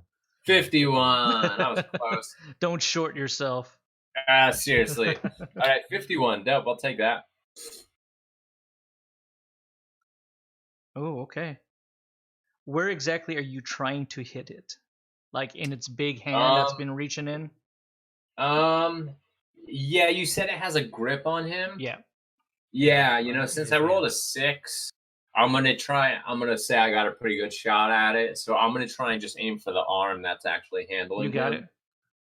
You actually hit it so hard it severs his hand, his arm, immediately letting you go, Rev, as you kind of slip. That's what I was going for. Which is, for Rev, you're like being crushed, and all of a sudden it just like gives up, and then you look, and then there's Voldo right next to you that you didn't notice was there at that time. I just give him a smile. And he's just kind of like, yeah, woo! He's like high-fiving himself. He's just like, I didn't think I could do it. Rev is ignoring him because he is in extreme pain right now. He is like hoping his legs still work. Basically, you're like ibuprofen or Doc. Anybody got any aspirin? You do have another thing you'd like to do, Voldo. Yeah, I was gonna say so. Just make sure everybody that you're taking care of your exhaust. Mm-hmm. I still get to go, right? Yeah, you're gonna go right after him. Did we just lose Mike? It's frozen on my end. Are you there, Mike? We do Doc's. Yeah, go ahead then, Doc, and then we'll just come back to him. Oh no, we lost. We got Mike back. Okay. There we go. Okay. The arrow shop. Do I have enough room? Like, are there people close enough? Okay, you don't have any room to do that at all. Okay. Shoot. Then in this case, the only thing I'd give you is if you want to try to arrow shot just directly into his face, I would give it to you. Okay.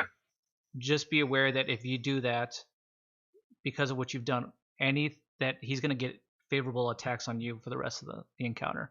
Because essentially, you're gonna shove yourself right up into his face to let it go. You're gonna Legolas this thing. Yeah, I don't think I want to do that, to be honest. So okay, I got an idea. Okay, so about how far away feet are we at this point from him? Feet, just feet. Like 5 feet. Damn it. Okay, you know what? Screw this. It's only 7 feet wide, and if he's practically inside to grab Rev, that means it's mere feet. Yeah, we're basically next to each other. Yeah. Okay, well, I guess in this case, I'm gonna have to pass because I really don't have anything I can do. Okay. Yeah, you could hold your bonus, right? You can hold the bonus, or you could just pass it to get exhaust back. I get 1 exhaust back every turn anyway, so. Okay, go ahead and just hold it then. Yeah, I'll hold it. With that, Rev, you were up, please. No, it's Doc. It's Doc. Oh, that's right. I'm so sorry. I had them together. They both rolled really low. I keep looking at Doc's old number, which was 18. Okay, sorry about that, Doc. That's right. I'm going to use a main to administer the patching them up option on Rev. Nice. Thank okay. You. Thank you very much. And a little drone comes out and just puts itself right over the top of you. Yeah. Aspirin? It's like, yeah. So I'm running really low on exhaust, but and if I forego my bonus, how many points of exhaust do I get back? You get 1 exhaust back. Shiza. Okay. I'm gonna go ahead. If it's a main, you get 2. If it's a main that I use, you get 2. Oh, okay, gotcha. Did you ever get jolting juice? Because I have jolting juice on me which can give exhaust back. I don't know if you ever grabbed one of those. Just FYI. I don't know if I did either. I think I tried to give it to somebody. Wasn't there some snafu with that? Oh, that was you. You tried to throw it to someone. And you tried to throw it to. You tried to throw it to. I tried to hit him in the face, and he just kept going. Fell on the ground. Yeah. So it's so Rev's just like, that was my jolting juice. It tastes so great. Less filling. Okay, it says -3 exhaust, 4d6 plus upgrade level, then roll a d10. On an even, restore a charge. Odd, lose an extra exhaust. Ooh. What is a charge? How many times you can do it per day? Oh, okay. All right. Well, 4d6. Oh, he's giving you the juice, Rev. Oh, he's giving you his highest one. Oh, so 19. You get 19 back. 19 plus 1, so you get 20 back. Oh man, that basically negates one of the attacks. Go ahead and roll a d10, Doc, as well. That's the one with the 0 on it that you said. I got a 0. Yeah. All right, I got a 10. That's even, so you get the charge back. So it's like cool. you didn't, as if you didn't never lost the charge. Rev, you immediately just feel so much better. As you looked at that little thing, you went ibuprofen, and went and it just I rolled three 6s and a 1. So very nice. Rev just goes. Wait, isn't you're a lifesaver? You're a lifesaver, Doc. 3 6 is something. No, not on heals for him, because it's just a heal thing. Yeah. If he was doing an attack, then he gets the benefit. That's it. Okay. Yeah, I mean, Rev, you feel you haven't felt this good since you slept that one night. Okay, Doc, you still have one other thing you'd like to do. Would you like to shield anybody up, or you can obviously pass it and get some exhaust back? I have to pass it, and I only get 1 exhaust back. Okay, right? well, you get 1 exhaust. So essentially, the patching up, you actually never did. You got the exhaust back that would have costed, and you got the charge back as well. No, because it cost 3 exhausts, so I really only got 1 okay, back. So you just ate 2. Okay. Which puts me dangerously low. Ooh. With that, now it's Rev. Am I correct now? Yes. Thank you, Rev, for keeping track of where you fall in a battle. All right. Rev has seen this thing's hand just get sliced off. Mm-hmm. And it's just kind of like flopping there on the ground. Rev wants to look this thing in the eye, Ooh. and he is pissed off. Wow. Rev has his sword, his newly acquired Callisto's Edge. Mm-hmm. This Nodachi. Nice. And he wants to use Fury of the Jackal right on this thing's face that's slobbering right in front of him. Make it happen. All right, so let's go. 3d6s. Give me a 666, man. I need the revenge on this guy. 666. It's like 111s. Close. 1, 2, and 3. I don't guess I got an advantage on that one. Bullshit. God. So I completely whiff on my Fury. Yeah, you go.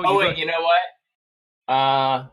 You're gonna use that bonus to give him that. I'm gonna use my bonus. And I got the in reaction convincing behavior. Nice. Reroll that bad boy. Oh, Okay, so Rev, you actually go to pull out this Callisto's blade, and this is the first time you've done it, and for some reason, like you go to strike and you miss, and you think to yourself, I should try again. Why not? And you go for it again.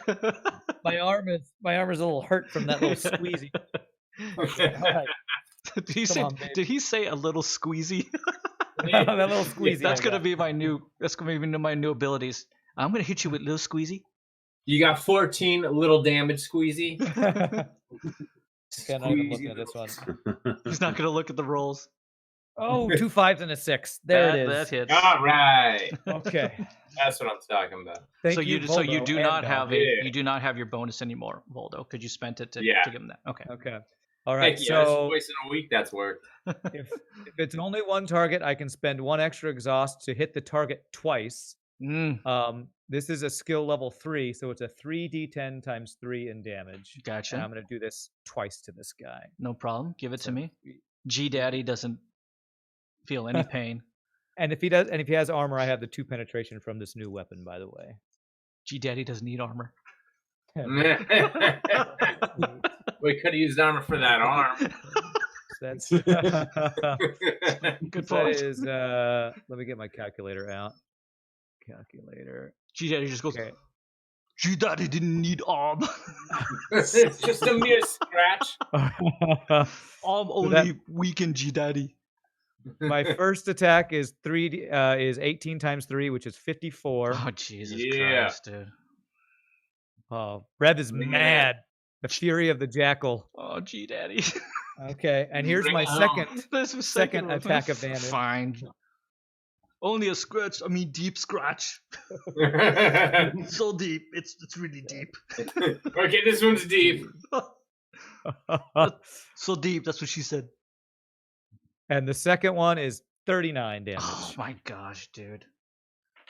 You sever G Daddy right down the middle. Nice. G Daddy gets clean right through the middle and just kind of like falls right off into the speeding ground below.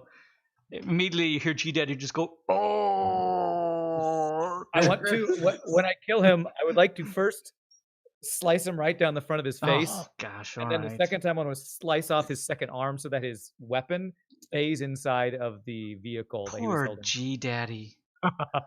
No. To emasculate him. He brought it on himself. Frickin' G Daddy. You gain a soul What charge. happens when you mess with the I trade gain a soul charge, yeah. You gain a soul charge, and G Daddy is completely just eviscerated into slices of filet min G Daddy.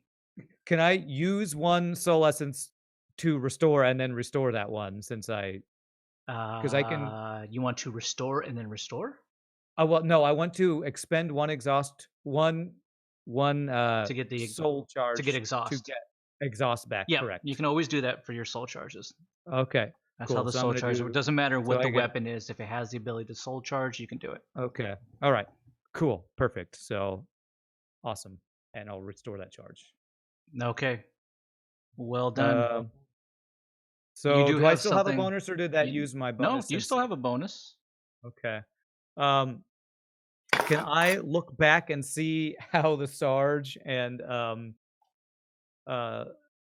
what's his face, St. John are doing back there? Yeah, they are fighting in the back, but you start to see that they're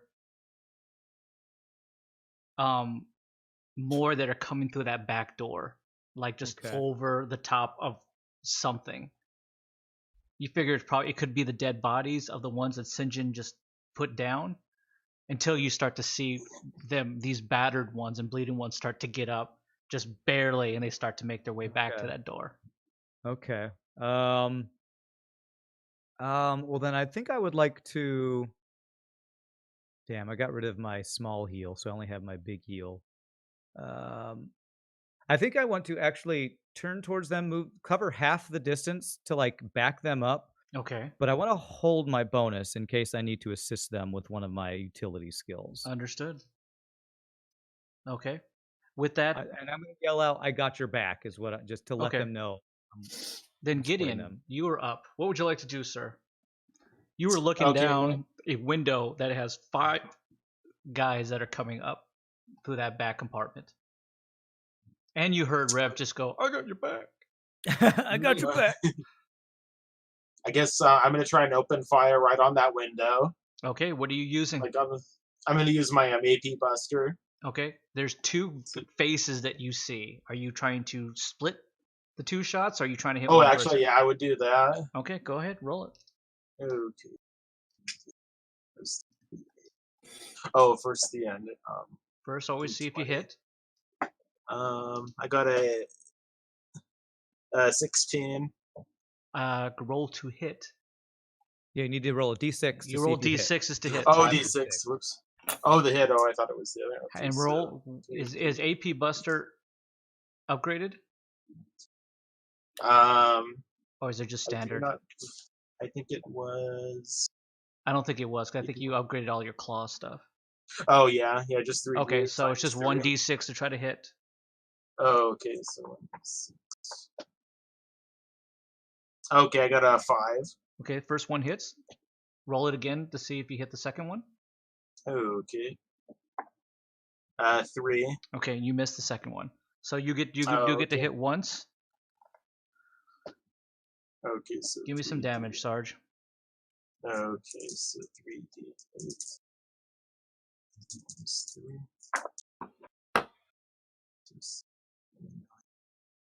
I got 11 times 3, so 33. Okay, first shot, 33. Do you just put it right into his face? Yeah. Okay. The first shot that you put, you actually just take your pulse cannon and you shove it like it's like Hicks in Aliens. You're just like, eat this, and you stick it right into him and you just unload, and it blows out like the back of its brain and it just drops to the ground. You hear screams from it as you kind of look through, and you just see that you've ripped its whole jaw right off. It's still alive though, but he does not look good at all. You do have a second thing that you can do. What would you like to do? Let's see, do I have a healing thing? The Sarge needs healing. He's down to like 23. Oh wait, no, 20. Yeah, 23. Oh, you better figure out something. Let me see if I hit that guy. Oh, just out of curiosity, is that baton like still in the train compartment? Yes, but it's one compartment down. Yeah, it's behind. You're in the second. They're in the first. I was waiting for somebody to bring that up, because if not, I'm taking that shit. Rev wants it as a trophy, I'll tell you. Sure. Okay. Yeah, somebody better take in it.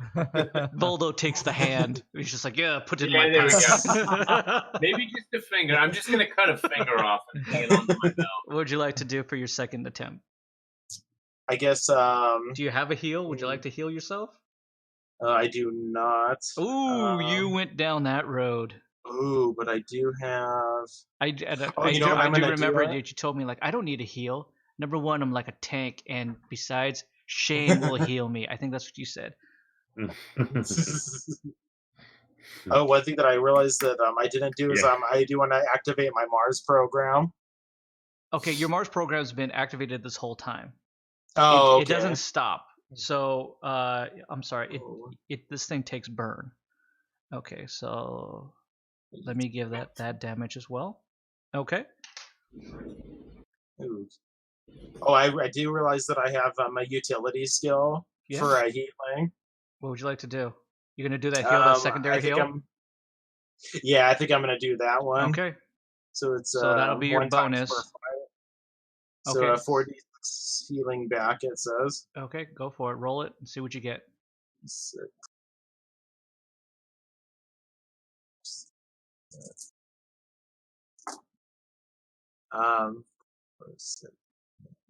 I got a 10. Oh. That's not much. It's something. It's better than nothing. Yeah. Watch me take off 10 with my next hit. Okay, yeah, you use your secondary heal and get 10 back, so make sure you upgrade that. Make sure to mark off your exhaust. And do you want to move at least? Oh yeah, I think I want to move back a little bit away from the window. Okay, and then St. John will slide in. Oh. Okay, so then at last it becomes the hollowed ones. They're going to attempt to see if they can unlock it. Okay. Rev and Voldo, roll awareness if you could, please. Mm-hmm. Oh, God. 4. Okay. Voldo? 7. Rev, Voldo. Roll a fate roll. Okay. 19. 15. Okay. 2 hollow ones jump right in who are sitting on the top of the roof, slide in through that hole directly into you.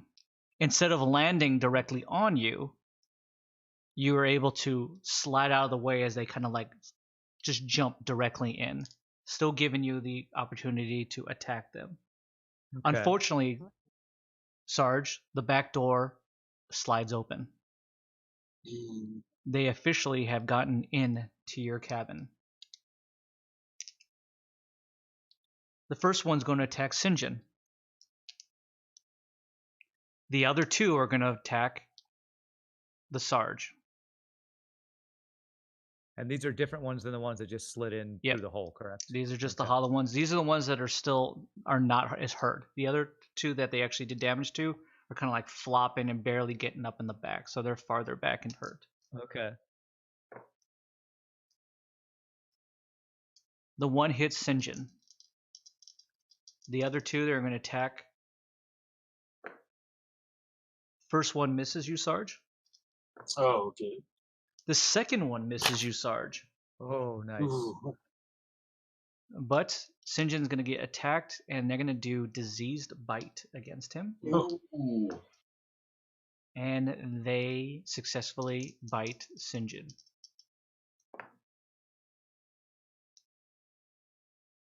They do 20 points of damage to St. John. Ouch. These things are... Told you these hollowed ones were no joke. Seriously. And he is poisoned. So that means he's losing 2 exhaust every time until he gets healed.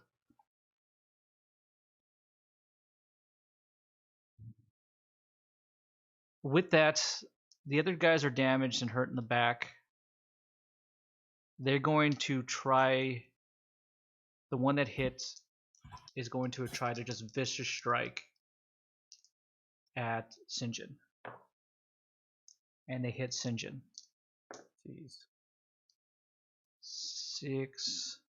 And they do another 12 points to St. John. God, I hope he's tanky. Sarge, you see your underling just being jumped and pounced on at this point. He's giving out screams of pain as the first one bites him, and then merely slashes at his face. And he gets scarred across and attacks again. You can see that he's bleeding now profusely, and he does not look good. Okay? With that, St. John is going to try to attack back by trying to push this guy off of him.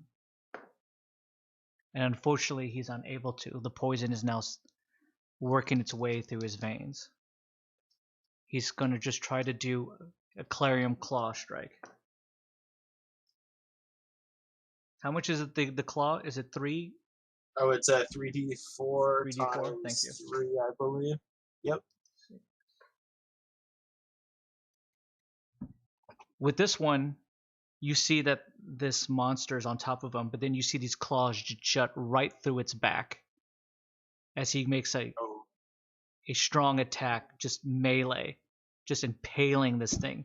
This thing screams out in pain, and he's like pushing it up and just holding it there as it's like screaming and trying to continue to keep scratching and attacking, and he swipes it off of him. He's sliding out from underneath the monster, but you can see that he's slow.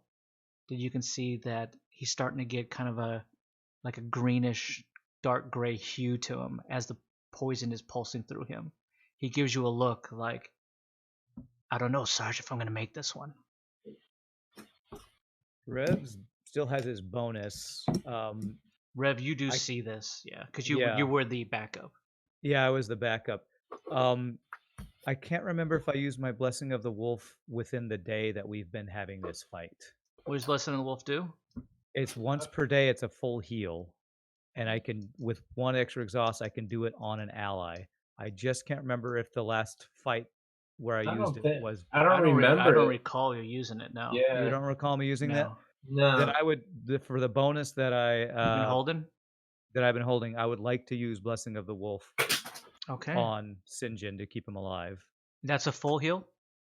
That is, the Cyberjackal begins a shamanistic chant and a low hum to the spirits to bring rejuvenation, full heal, and half expended exhaust return once per day. I want to not lose any more allies. Sarge, as you're looking at this weathered look that is like falling upon your friend, you've seen the look before. It's a look of someone who's slowly gonna die, and immediately you see some kind of aura that begins to pulse from him, and the coloration starts to normalize as he kind of looks at you and he just goes, "Oh wow, what is that?" And you kind of look back and you can see Rev sitting in the doorway in that shamanistic chant. Immediately you know that you don't know exactly what it is, but maybe he just saved your friend. With that, Doctor, it's either you or Voldo. Which one you would like to go? Go for it, Voldo. How many enemies are we facing at this point? There's 2 left now that's in compartment number 1, one facing Rev, one facing Voldo. And there's still 3 or so that Sinjin and the Sarge are fighting. Do you want to take a look at the screen? Yeah, I mean... Do you want to do an investigation roll or anything like that while you're up there? There's nothing I can do, but I'll look at it. Make an investigation roll. Okay.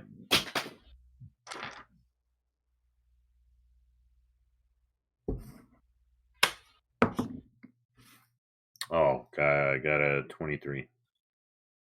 Okay.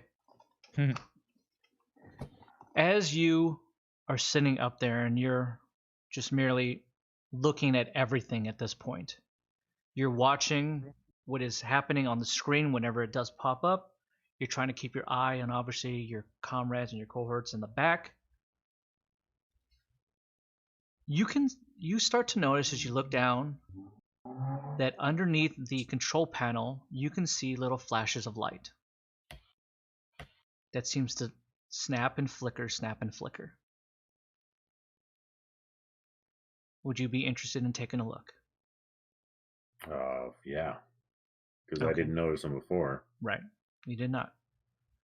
You go out there and take a look and you can see that it's sparking underneath there, under the control panel. And upon further investigation, you can see that there are a few wires that seem to have been severed. Oh, damn. Quickly taking a look at it, you think that maybe, and only one still seems to be intact, that these might be leading to the throttle itself. Upon further investigation as well, you can see taped up against the side paneling that you almost look past if it wasn't for the sparking of the light itself. A blade. Maybe so hidden underneath there, but it's all just black. Almost like that of a knife or a machete. More so, as you kind of take a look at it, in the shape of like a kukri. A what? A kukri? It's like a It's a type blade, right? It's a curved blade. Curved blade. All right. I deduce that maybe if I keep these wires from sparking or something, I can rig this thing back up. I don't really know what to make of the blade. It looks like maybe I don't think it's a part of the train. It's not. It's just So something that it was was seemed to be just taped left up. there. Yeah, it was taped up, Oh, maybe tape. hidden underneath there because it doesn't make any sense that it would be there. Right. Maybe a last Well, you defense know what? I'll weapon or just grab something. it and stash it if that's cool. Okay. Yeah. Yeah, you go ahead and just grab it. Kind of, it's literally just like Because almost. I love me some knives. Yeah, it's but, literally just like taped there as you kind of like rip it off. But you get a sense it's been there for a while. The moment that you grab it and you grab the handle, you notice that the handle lights up.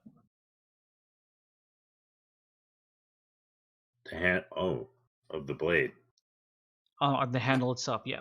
Immediately it's up with these like 4 like illuminated dots. And you get the sense that maybe it's activating itself based on you holding it. Oh. And as you do hold it, you notice that the blade has now activated glowing runes upon it. And the runes glow a nice yellow, almost like a sun yellow. On the blade itself? Correct. And is it who's near me? Absolutely no one at this point. You're the only one in that room. I'm the only one in that room. I don't know because this I think I might want to just kind of set it down for now and focus more on. I don't have anyone to show it to, and I'm kind of thinking I don't want this to be some kind of honing device, or I don't want whomever owns this blade to now be like, "Whoa, I'm going to go after my blade." I don't know what to think of it. It is pretty cool. Do you stash it, or do you just put it back where it Well, was? you know what? I'll stash it for the hell of Okay. it. Hoping that it won't light up when I get it, when I let go of it or whatever. Okay. But So when you it's cool. stash it I'm away, just kind of like tripping out on it. Yeah. When you stash it away, you immediately notice that the lights dissipate. Okay, now I'm going to focus on these wires. Okay. Roll in engineering, or roll intellect. Roll whatever you got.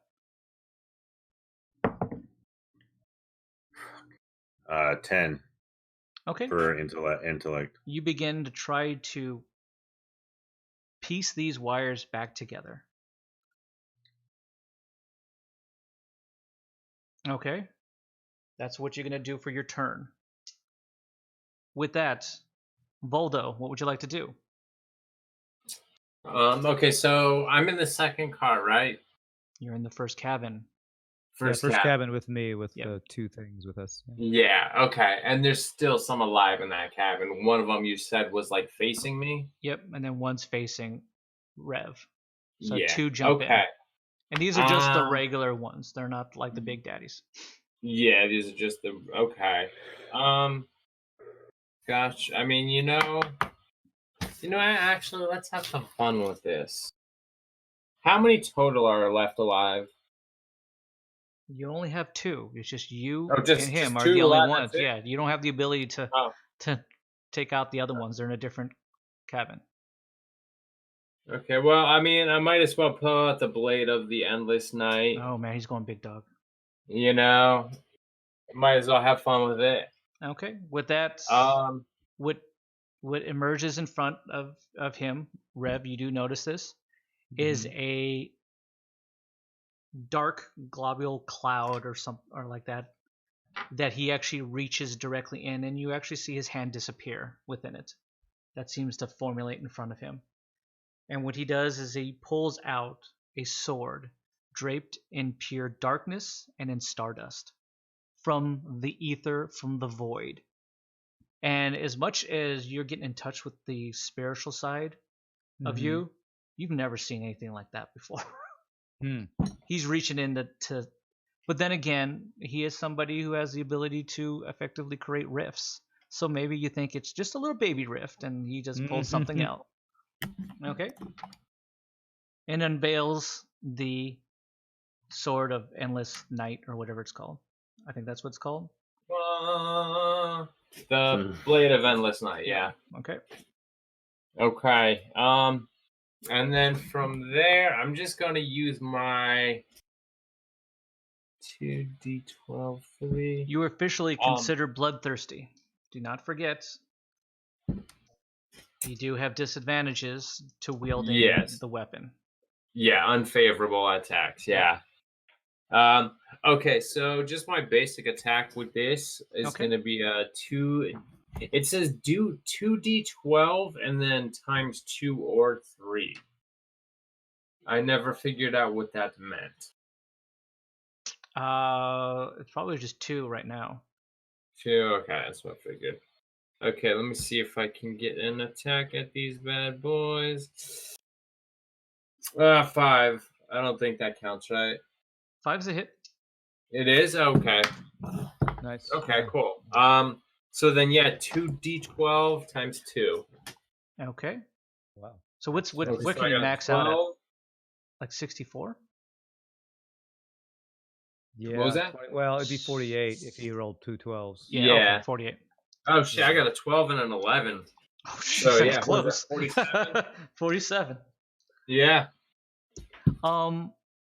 Explain to Rev how you merely just decapitate this thing right in front of his face.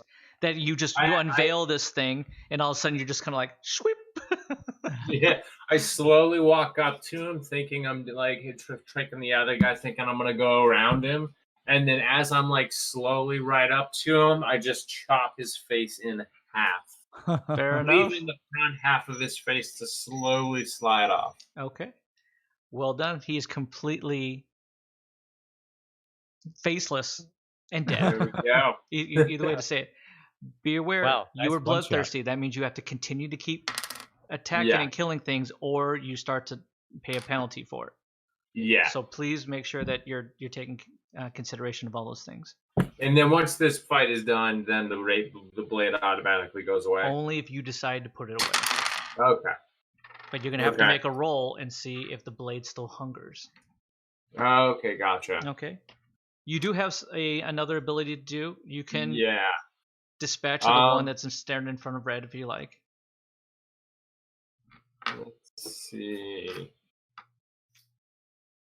There's one other one in the cabin with me. That one other one in the cabin. How far away is he from one of my buddies? Mere feet. Everything is mere feet. So you know what? I'm just. He's like a standoff with me. Yeah. Yeah. I'm just gonna do the basic attack again. Okay. Dude, a 6 again. Hell fucking yeah. Nice. Okay. Wow. Okay. Okay. You don't want Rev showing you up with the sword, I guess. You both are like checking out the sword. Rev's like looking at his head. He goes, "Mine's still longer." Mine's longer. long man. long man. So I got a 9. And a what? And a 12. 9 and a 12, so 21 times 2, 42. 42. Okay, well,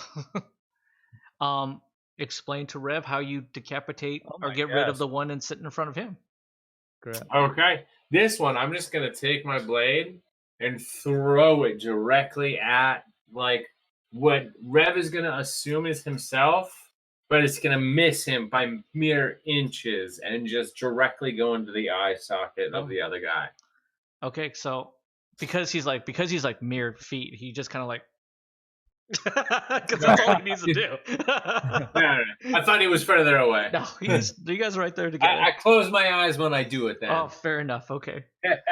And the one that was like standing in front of you merely just gets a big, dark black sword that seems to be devoid of light, draped in stardust, just right through its head, and just kind of goes, and just drops dead in front of him. Rev's gonna look up at Voldo and just go, "Wow," or like Neo, go, "Whoa." What you see though from Voldo is a face of a guy that is infused with something, and you've seen this face before. Yeah. This reminds you a little bit of Skag. Yeah. He is fighting something, and you can see that there's almost like a foaming at the mouth. Like he enjoys the battle. Mm-hmm. There's an Nobody said unhealthy I didn't. revel in this slaughter. There is. Would you like to do anything, Voldo? You have no other things to do. Yeah, I got no other things to do, so roll a d20. see if I drop it. I got a 16. Okay. The blade is hungering for more. You feel compelled to continue to keep fighting. Okay. I still got 3 more on the horizon. With that, it is Doc's working on the thing, and then it is Rev. Okay. So how injured are the? Let's see. I moved halfway towards the other two at the end of my last turn, right? So that means I'm like 20 feet from them, I guess. Approximately. Like I guess probably actually less. Maybe like at the door. Yeah. Between the two. Okay. So how can I see how many more hollowed ones still attacking the Sarge and there are 2 that were attacking the Sarge that are essentially behind him because he moved out of the way. One that was still on top of Sinjin but pushed off. So there's 3 in there, and then you see 2 more that were injured ones that he had now kind of making their way into that room now. So a total of 5. 5 more. Okay. But 3 are injured and 2 have not been. I would like to use there's 5 of them. I would like to. Are the 2 that are injured close enough to each other that I could do my Fury of the Jackal to 2 adjacent targets that are next to each other? How far is your jump? I can leap up to 20 feet, and I can quickly slash up to 2 targets if they're adjacent. I will say that probably, Rev, that it wouldn't be a way to do it because it's only like 8 feet high. Okay. So if you try to you would have to jump like almost vertical. Sure. To be able to do it, which you wouldn't be able to probably make that in order to hit those guys. Well, if I can use my movement to get close enough to slash 2 adjacent targets, could I do that? You could do that, but the 2 that were the closest that were attacking the Sarge will have ability to attack you because you're gonna have to try to move past them. I'm sorry, you're breaking up. What'd you say? The 2 that were going up against Sarge are between you and those guys. So if you're in order to do it, you might have to pass them, which they might attack you. Sure. Okay. Well, then let me make my movement to the 2 closest. Okay. So essentially, you're behind them. So any attack that you have is favorable. They don't know that you're there. Okay. Cool. So since I'm attacking 2 targets with 1 powerful attack, I would do my damage once to just apply to both of them. Is that how it works? What are you using? I'm using Fury of the Jackal, which is the one I slash up to 2 targets. You can slash up to 2, so you just split them. Oh, I split the damage. Yep. Okay. All right. So this is my upgraded. And you said I have advantage here? Yes. So 4, 5, 6 hits. All right. I got a 1, 2, and a 5, so I do hit. That 5 is all he's got. Okay. So this is again the 3d10 plus 3. And I guess I have to split that damage. Roll another d20, Doc, while we're waiting.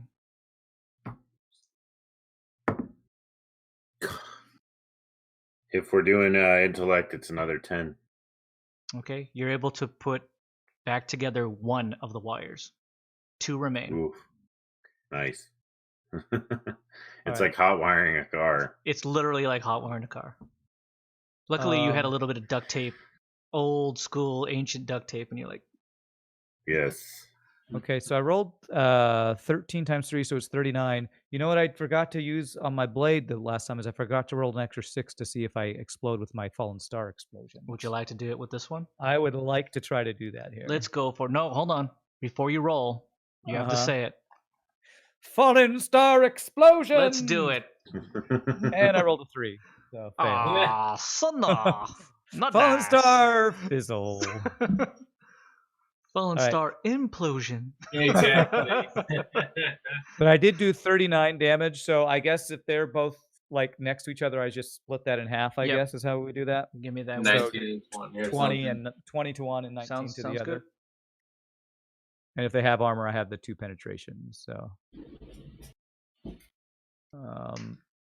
they have no armor. oh, okay, no armor. Okay. Yep. And so that was mine. You take 2 nice slices right into the back of these guys. Nice. They, again, scream out in pain. Sarge, you kind of turn around and you see Riv just going to ham sandwich on these guys. Immediately, you feel like this old guy has friends. Would you like to do anything else, Rev? Yes, I would like to. Fury of the Jackal again. M or B, but I feel like I'm using the same thing over there. I'm gonna do something different. I'm gonna Nothing use. wrong with that, bro. Nothing wrong It with works. that. Not when you're doing those damage. Well, that's true, but I want to finish off some of these guys.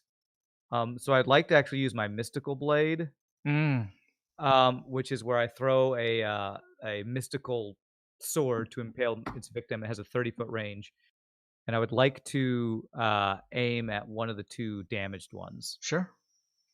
That are in front of, I guess they're in front of The St. one John, that's right? a little bit more damaged than the other one? Yeah, the Sure. lower health one. No problem. Go right ahead. Okay, so I need a 5 or 6, right? Yes, please. Yes, Roll a 5. Roll a d20 again, Doc. Okay. It is 1d8 plus 2. Okay, 14. Ooh, this one you actually pieced together quicker than the other one. Jesus. All right. So You're starting to pat 1d8 yourself on the back now. Mine was a 1d8 times 2 damage. I rolled a 1, so I did 2 damage with that mystical blade. Nice. Oh yeah. 2 whole frickin' damage. Yeah, the blades just go right into his back and just goes, ugh.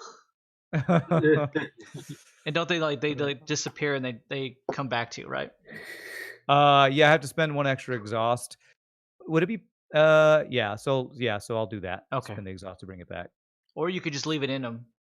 Well, I'm trying to think if I throw my old blade at him, so I still have my sword, but no, let's just go ahead and You got it. Okay. bring it back. I don't want to lose a blade because I'm lazy. No problem. Would you like to move? Do anything else? I moved closer. I actually want to move my remaining 20 feet back away from them after I come in. So you go in there, you're like slash, fling, leave. and then No problem. in ninja fashion. You got it. With that, Gideon, what would you like to do? I'm gonna aim at the. I'm gonna split my AP buster on the 2 of the guys that are. There's still 2 in front towards the back of the train, right? The ones that Sinjin had, you and Sinjin had done some damage to. Yeah, I'm just gonna do the same thing and split the attack between the 2 of those guys. Sure, go for it. Let's see those hits. So let's see. 1. Roll. Okay, the first one was 4, That's a miss. and then the other one was 5. That's a hit. Nice. I'm to assume the Oh. hit one. Would you like the hit one to be the one that looks the most damaged? Yeah. Okay, I'll give it to you. Go right ahead. So that was 3d8. Oh,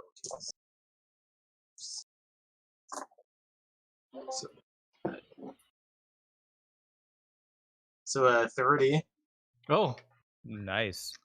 this one, Sarge, because it's your first time and this is actually your first kill. How would you like to show us that you destroyed this guy? I think I'm just gonna go walk right up, and do it point blank. Just bring my gun down and just. So Sarge gets up. He walks into the other cabin that those guys are in there. One, he just kind of walks by and to get to the other one who's hurt, and he just sticks his gun directly in there, and he says,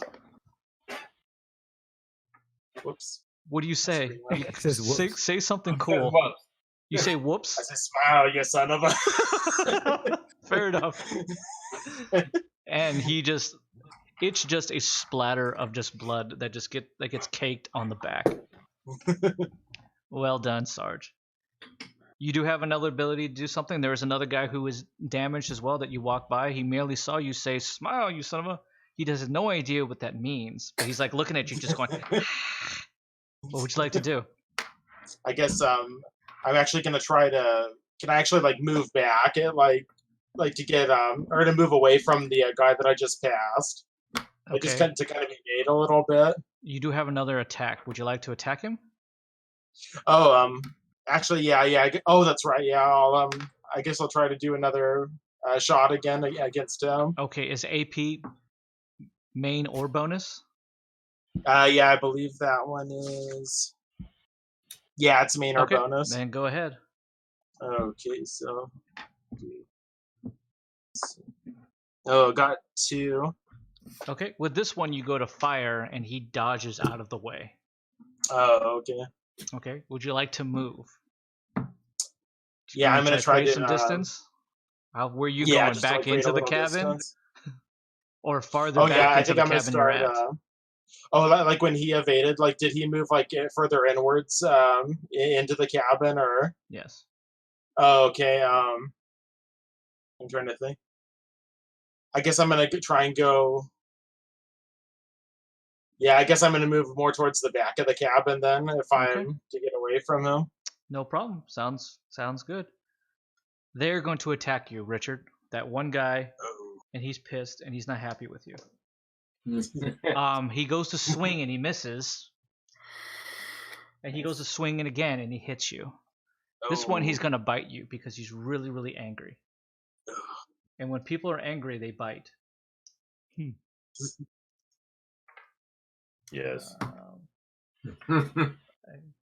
Like children.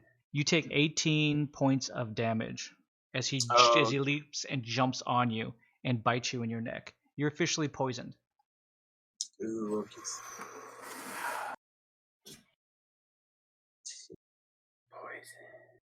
The 2 that Rev had damaged turn.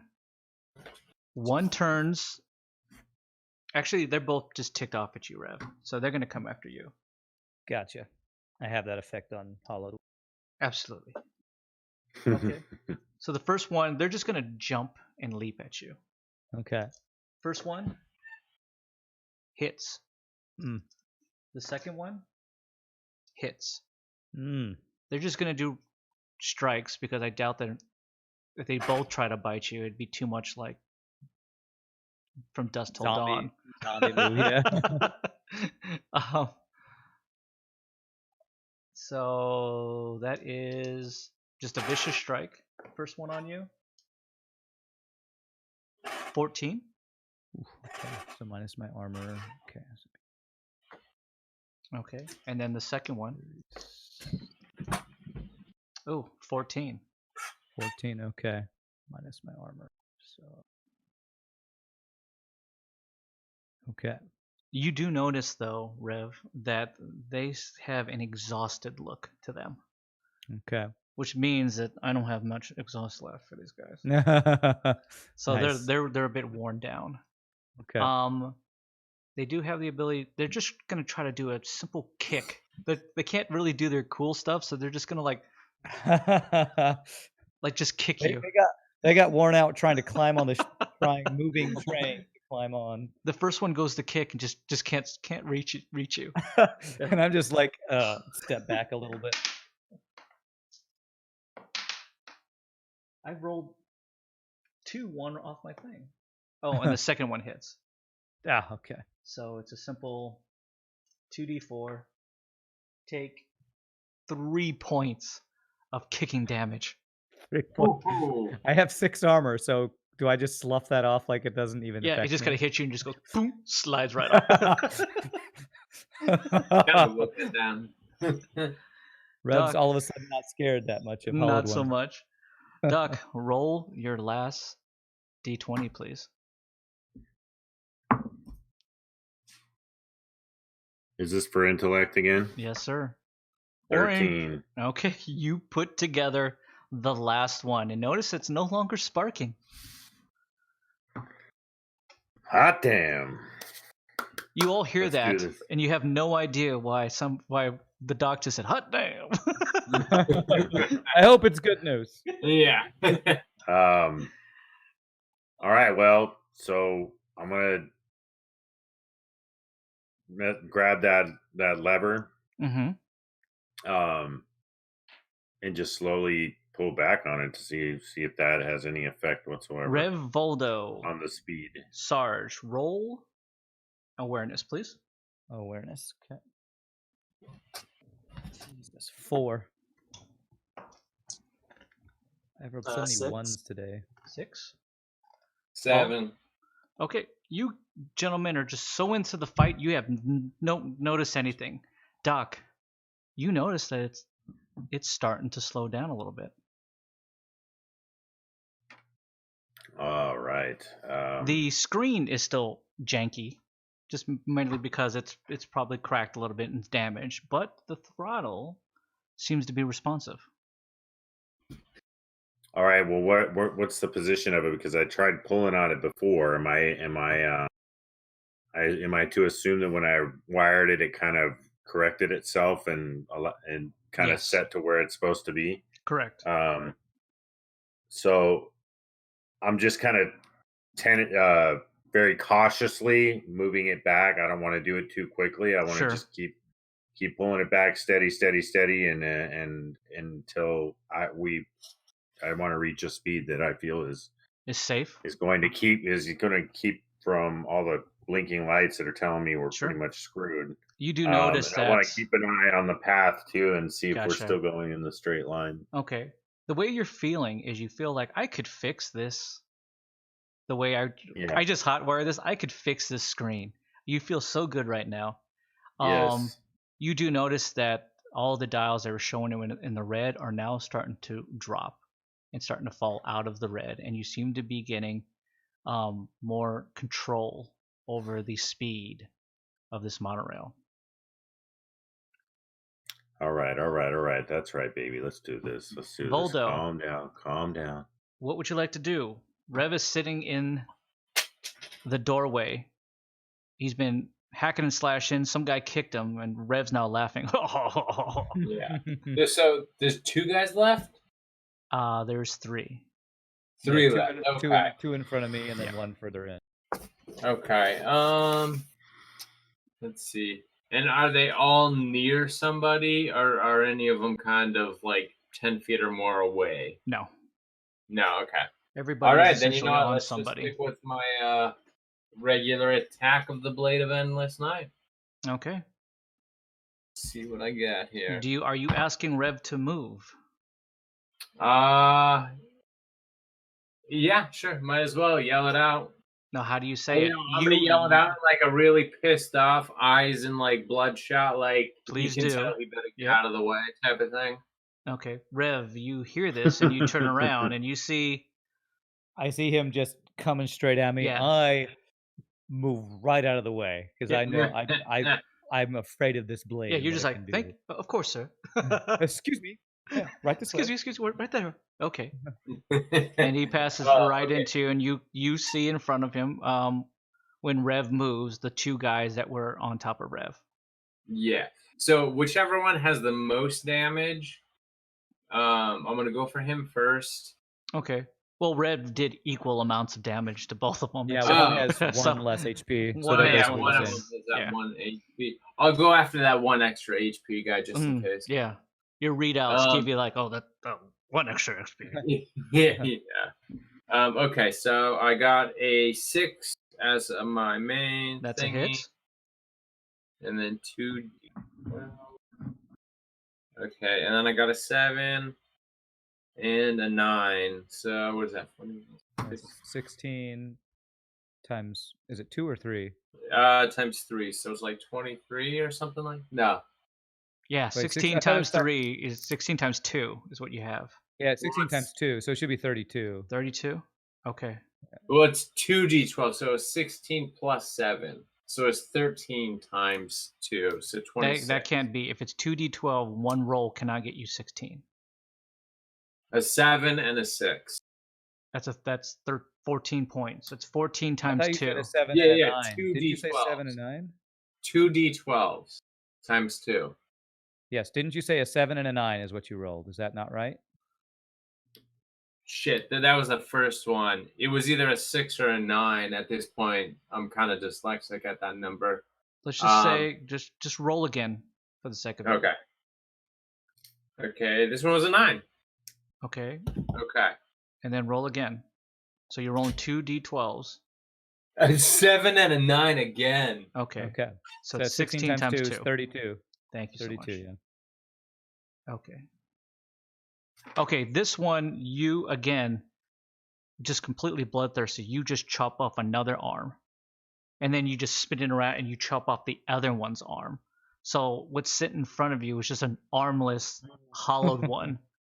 It's still alive, but it's bleeding profusely. And it does not look good. Okay. Well, since that one's pretty much almost dead, I'm just going to take my second attack. Okay, to the one, and the other go guy? for the other guy. Gotcha, okay. Yeah. Roll to and see if you hit first. Let's see, 4. 4 does not hit. That's a miss. Does not. Finally missed. Yeah, the bloodthirsty. He's so now he's even more bloodthirsty because he missed. That makes it worse for him. He needs to continue to keep doing damage. Okay. And then since I still got my movement, can I like book it back so they're not targeting me, and then try to drop this bloodthirsty thing? Absolutely. The Jump Brothers, which are you guys going to be officially called, you guys attack and then you jump back. You absolutely do that. Okay, no problem. Okay. So this one I got a 19. What do I have to get to beat the bloodthirsty? Below 11. Oh, really? Yep. Oh, I thought last time I rolled more. Never mind. Nope, you've been rolling high. Right. Next one is Rev. Please go. All right. I want to try to finish these guys. So Go for it. I'm going to try to use Fury of Jackal to hit both of them again. Wait, are you armless guy first? Well, I want to hit 2 adjacent targets. Go ahead. And I'm going to use a. He wants to I do hope a I can finish him off. Monty Python style. Yeah, not dead yet. All right, I got a 6 and a 5, so I hit. Okay. Okay, and 3d10 times 3 is my damage here.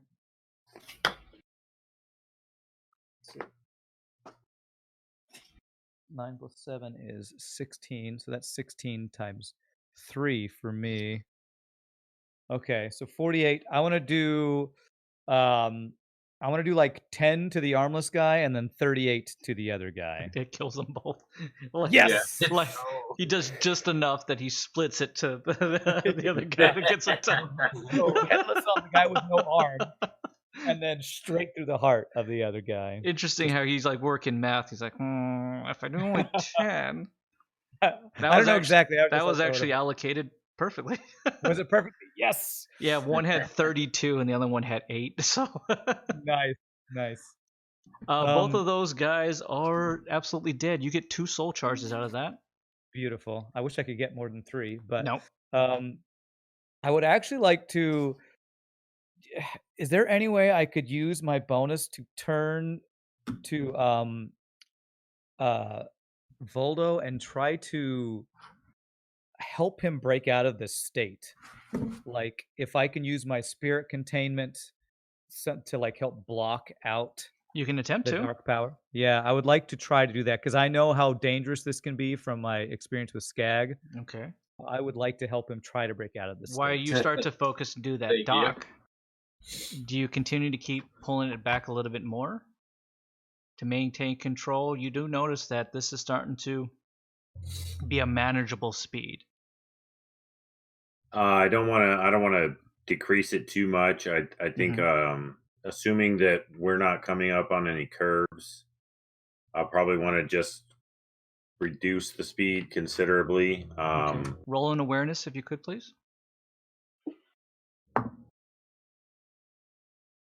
Prep trumps luck. Nice. Go ahead. I wish I had that skill. 11.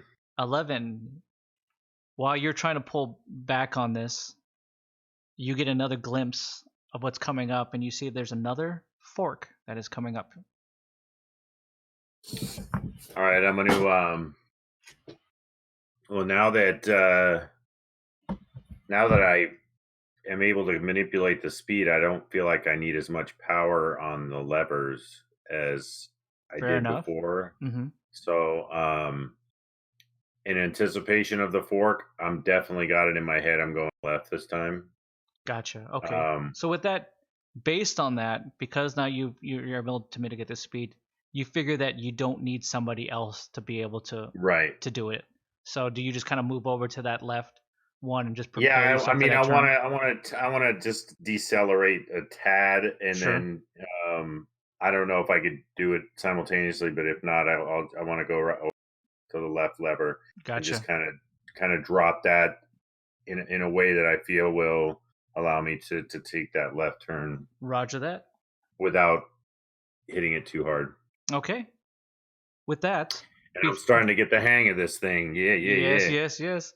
Before Rev attempts we go off the rails and everybody dies. Before Rev attempts to try to do spirit containment, there's one guy that's still in front of you. Get in. Would you attempt to try to end his life?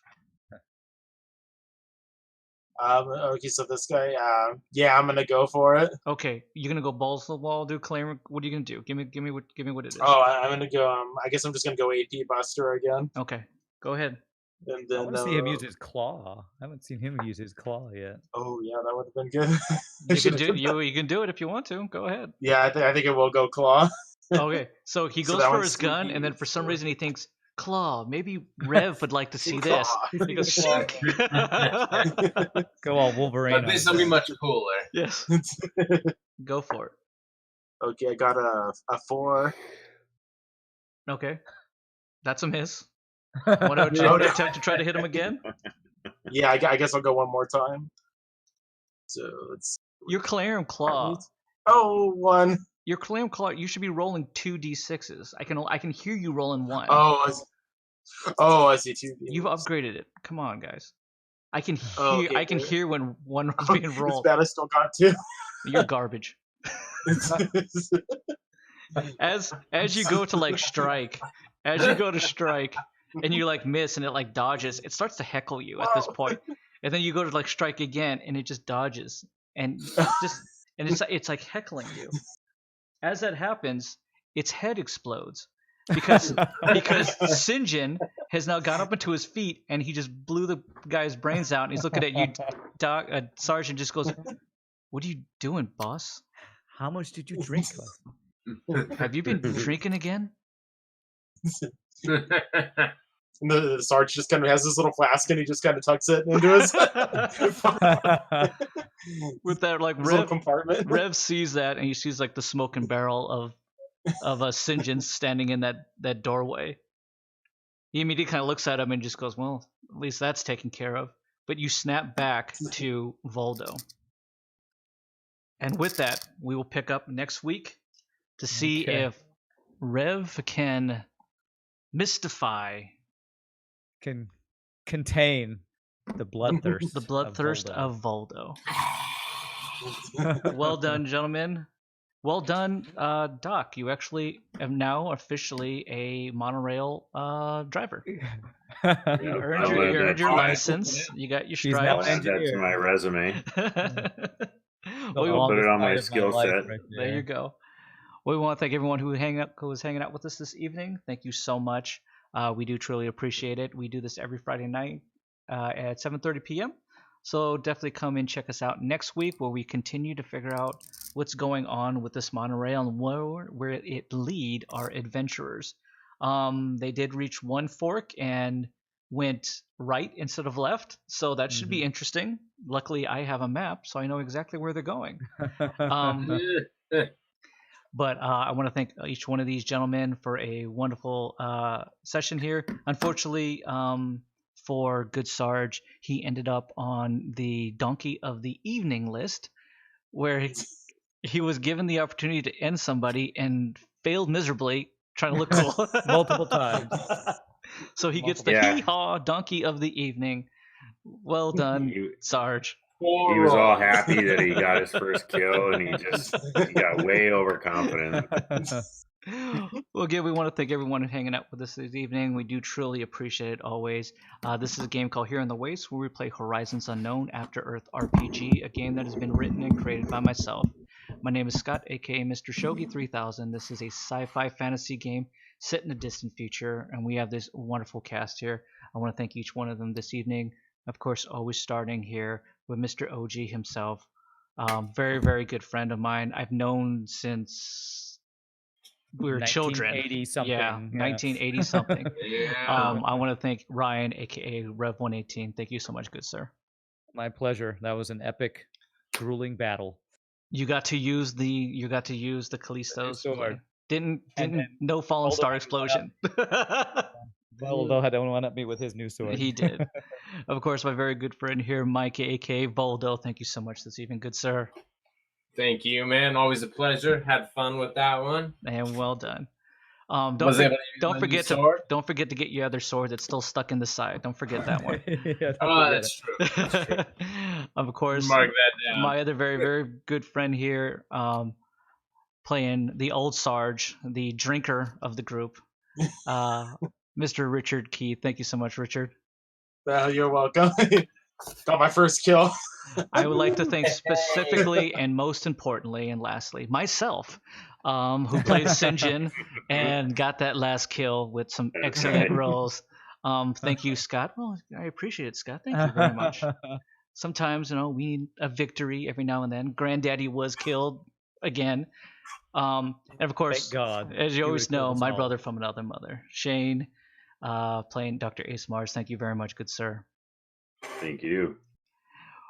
Well, again, Thank you very we will much. see you guys next week. And until then, everyone, keep it safe on the waste. Good night, everyone. Good night. Good Good night. night.